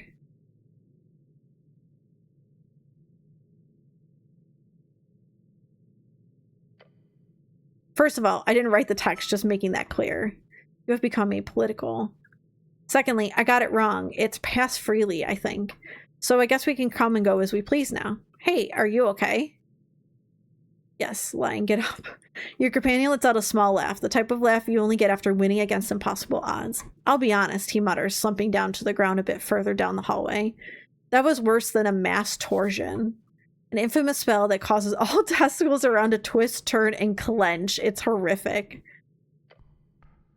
The goblin's gaze flits around, dancing from tile to tile. He is looking for more traps. Finally, Snell seems to find himself more at ease. He lets out an exasperated sigh. I need a goddamn breather. Same, join him for a short rest. With a groan, the goblin notices some soot on his jacket. He brushes it off. This isn't exactly my first trap, but we usually hire third parties to disable them. So you're saying you're a bit of an expert on this stuff? Depends on who you compare me to. Rooting around in his pouch, Snell finds a tiny green sphere. He smacks it against the ground and it begins to flutter up into the air. A sprite spirit. What kind of glow globe is that? The Nessun can. Sadly, it's my last one. When the goblin leans back against the dungeon wall, making sure to check for any trap mechanism beforehand. Look, I work mainly in Upper and Lower Tolstead. The city below is not my responsibility, usually. So apologies if I don't have those magical shifting tunnels memorized like some veteran adventurer. No need to apologize. From what I've read, the city below is incredibly dangerous. Damn right. You've heard of the city below changes from time to time, but most people believe it to be a myth. And the old guard used to deal with the tunnels all the time, but since Earth's death, the world has been entirely relegated to the 3 goblin tribes. Sad we clerics don't get to delve these days. I've never seen a tunnel shift, and I've gone through a fair amount of them. I thought the shifting tunnel things was a myth. It's not. This place, it's real close to the garden, right? Sure. Wasn't here a couple of months ago. Between the garden and the water lane sewers, I'm 100% sure there was a slanted hallway full of frozen spikes. We boarded them up as well as we could at the time. Just boarding them up, that only lasted a couple hours. It moved around? Yeah, it moved around. All of this shit does. The esoteric madness down here was mostly managed after the conquest. The correct way of referring to a historical event in which humans founded Norvik. Most humans, however, refer to it as the Reconquest. But it still rises at times. It spurts on violence and esoteric randomness.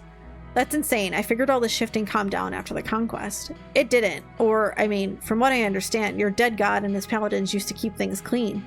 But nowadays it's getting weirder by the day. But hey, now you're here, so you could take on this esoteric bullshit, right? Do well and I'll buy you a beer. Deal?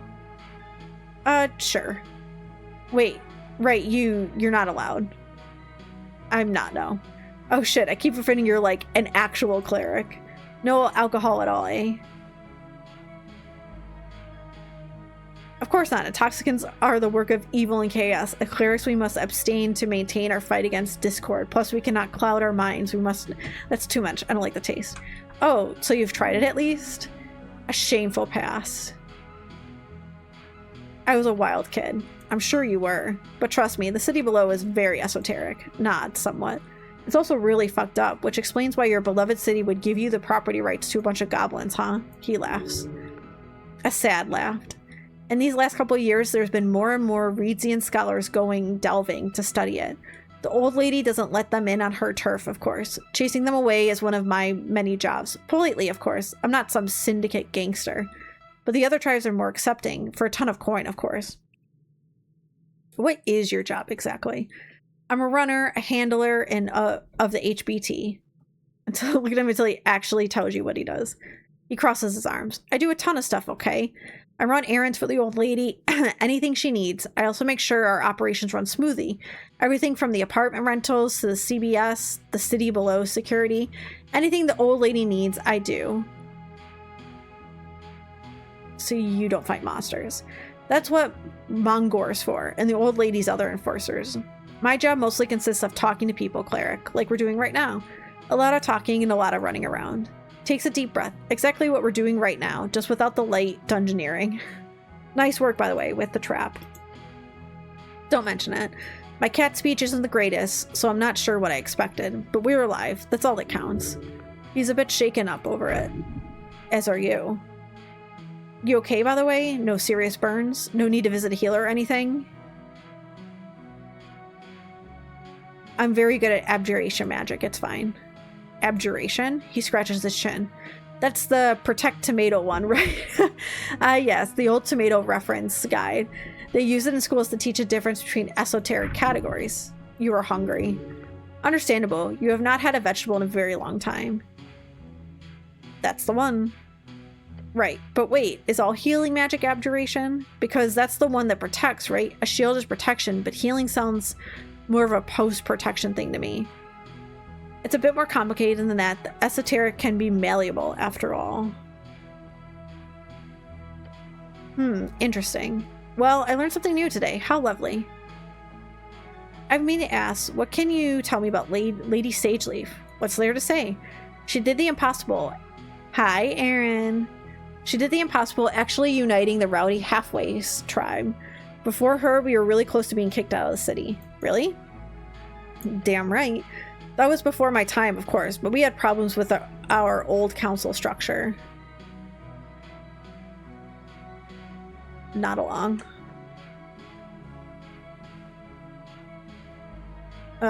He leans in and whispers to you. The council didn't get along. I'm guessing you enjoy working for her then? I do, cleric. It's good. How long have you been working for her? The goblin mutters to himself and looks off in the distance. Damn, I guess it's been almost 10 years. Damn, I've only been a cleric for... As you pause, he raises his eyebrows. I meant to say, I've been the cleric for about 5 years. My Earthguard training was 3 years, and I've been at the towers for 5. He chuckles and stretches a bit. Time takes us all. Very interesting. Anyway, what about you, cleric? What do you think about the old lady? Let's see, to be honest or to be flattering? He definitely loves a good ass-kissing. Just look at him. The chieftain is a pain, but she does serve her people well. That is admirable. She appears to be a great leader. She seems like a bit of a, somewhat of a, you know what, a pain in the buttocks. I don't like her. Yeah, she's a great leader. And what do you really think? No, really, I admire her strength, truly. Huh. Alright, didn't expect that. Not many tall folk tend to view her in that light. And I'm sure you can imagine, as I'm sure you can imagine. Sure. She can have that effect on people. For some strange reason, tall folk don't tend to enjoy being talked down to by goblins, nor women, especially goblin women. Look, it doesn't really matter, but as an elder in the tribe, I can tell you, as a representative of the city, Lady Sageleaf is a good force in Norvik. I can promise you that. The non-human folk of Norvik are in many ways oppressed by the state and dominant culture, but goblins have always been most affected. Ever since the horrible genocide. It was a war, a reconquest of fallen land. A war against a divine god is not a war. It is one-sided extermination. The goblins did not have to fight. They could have surrendered, like 3 tribes did. The 3 tribes who were stripped of their culture, their land, and their languages. They were given a new home. They were forced. It was them or us. It was them or us. That is what you tell yourself at night. The goblin rubs his eyes.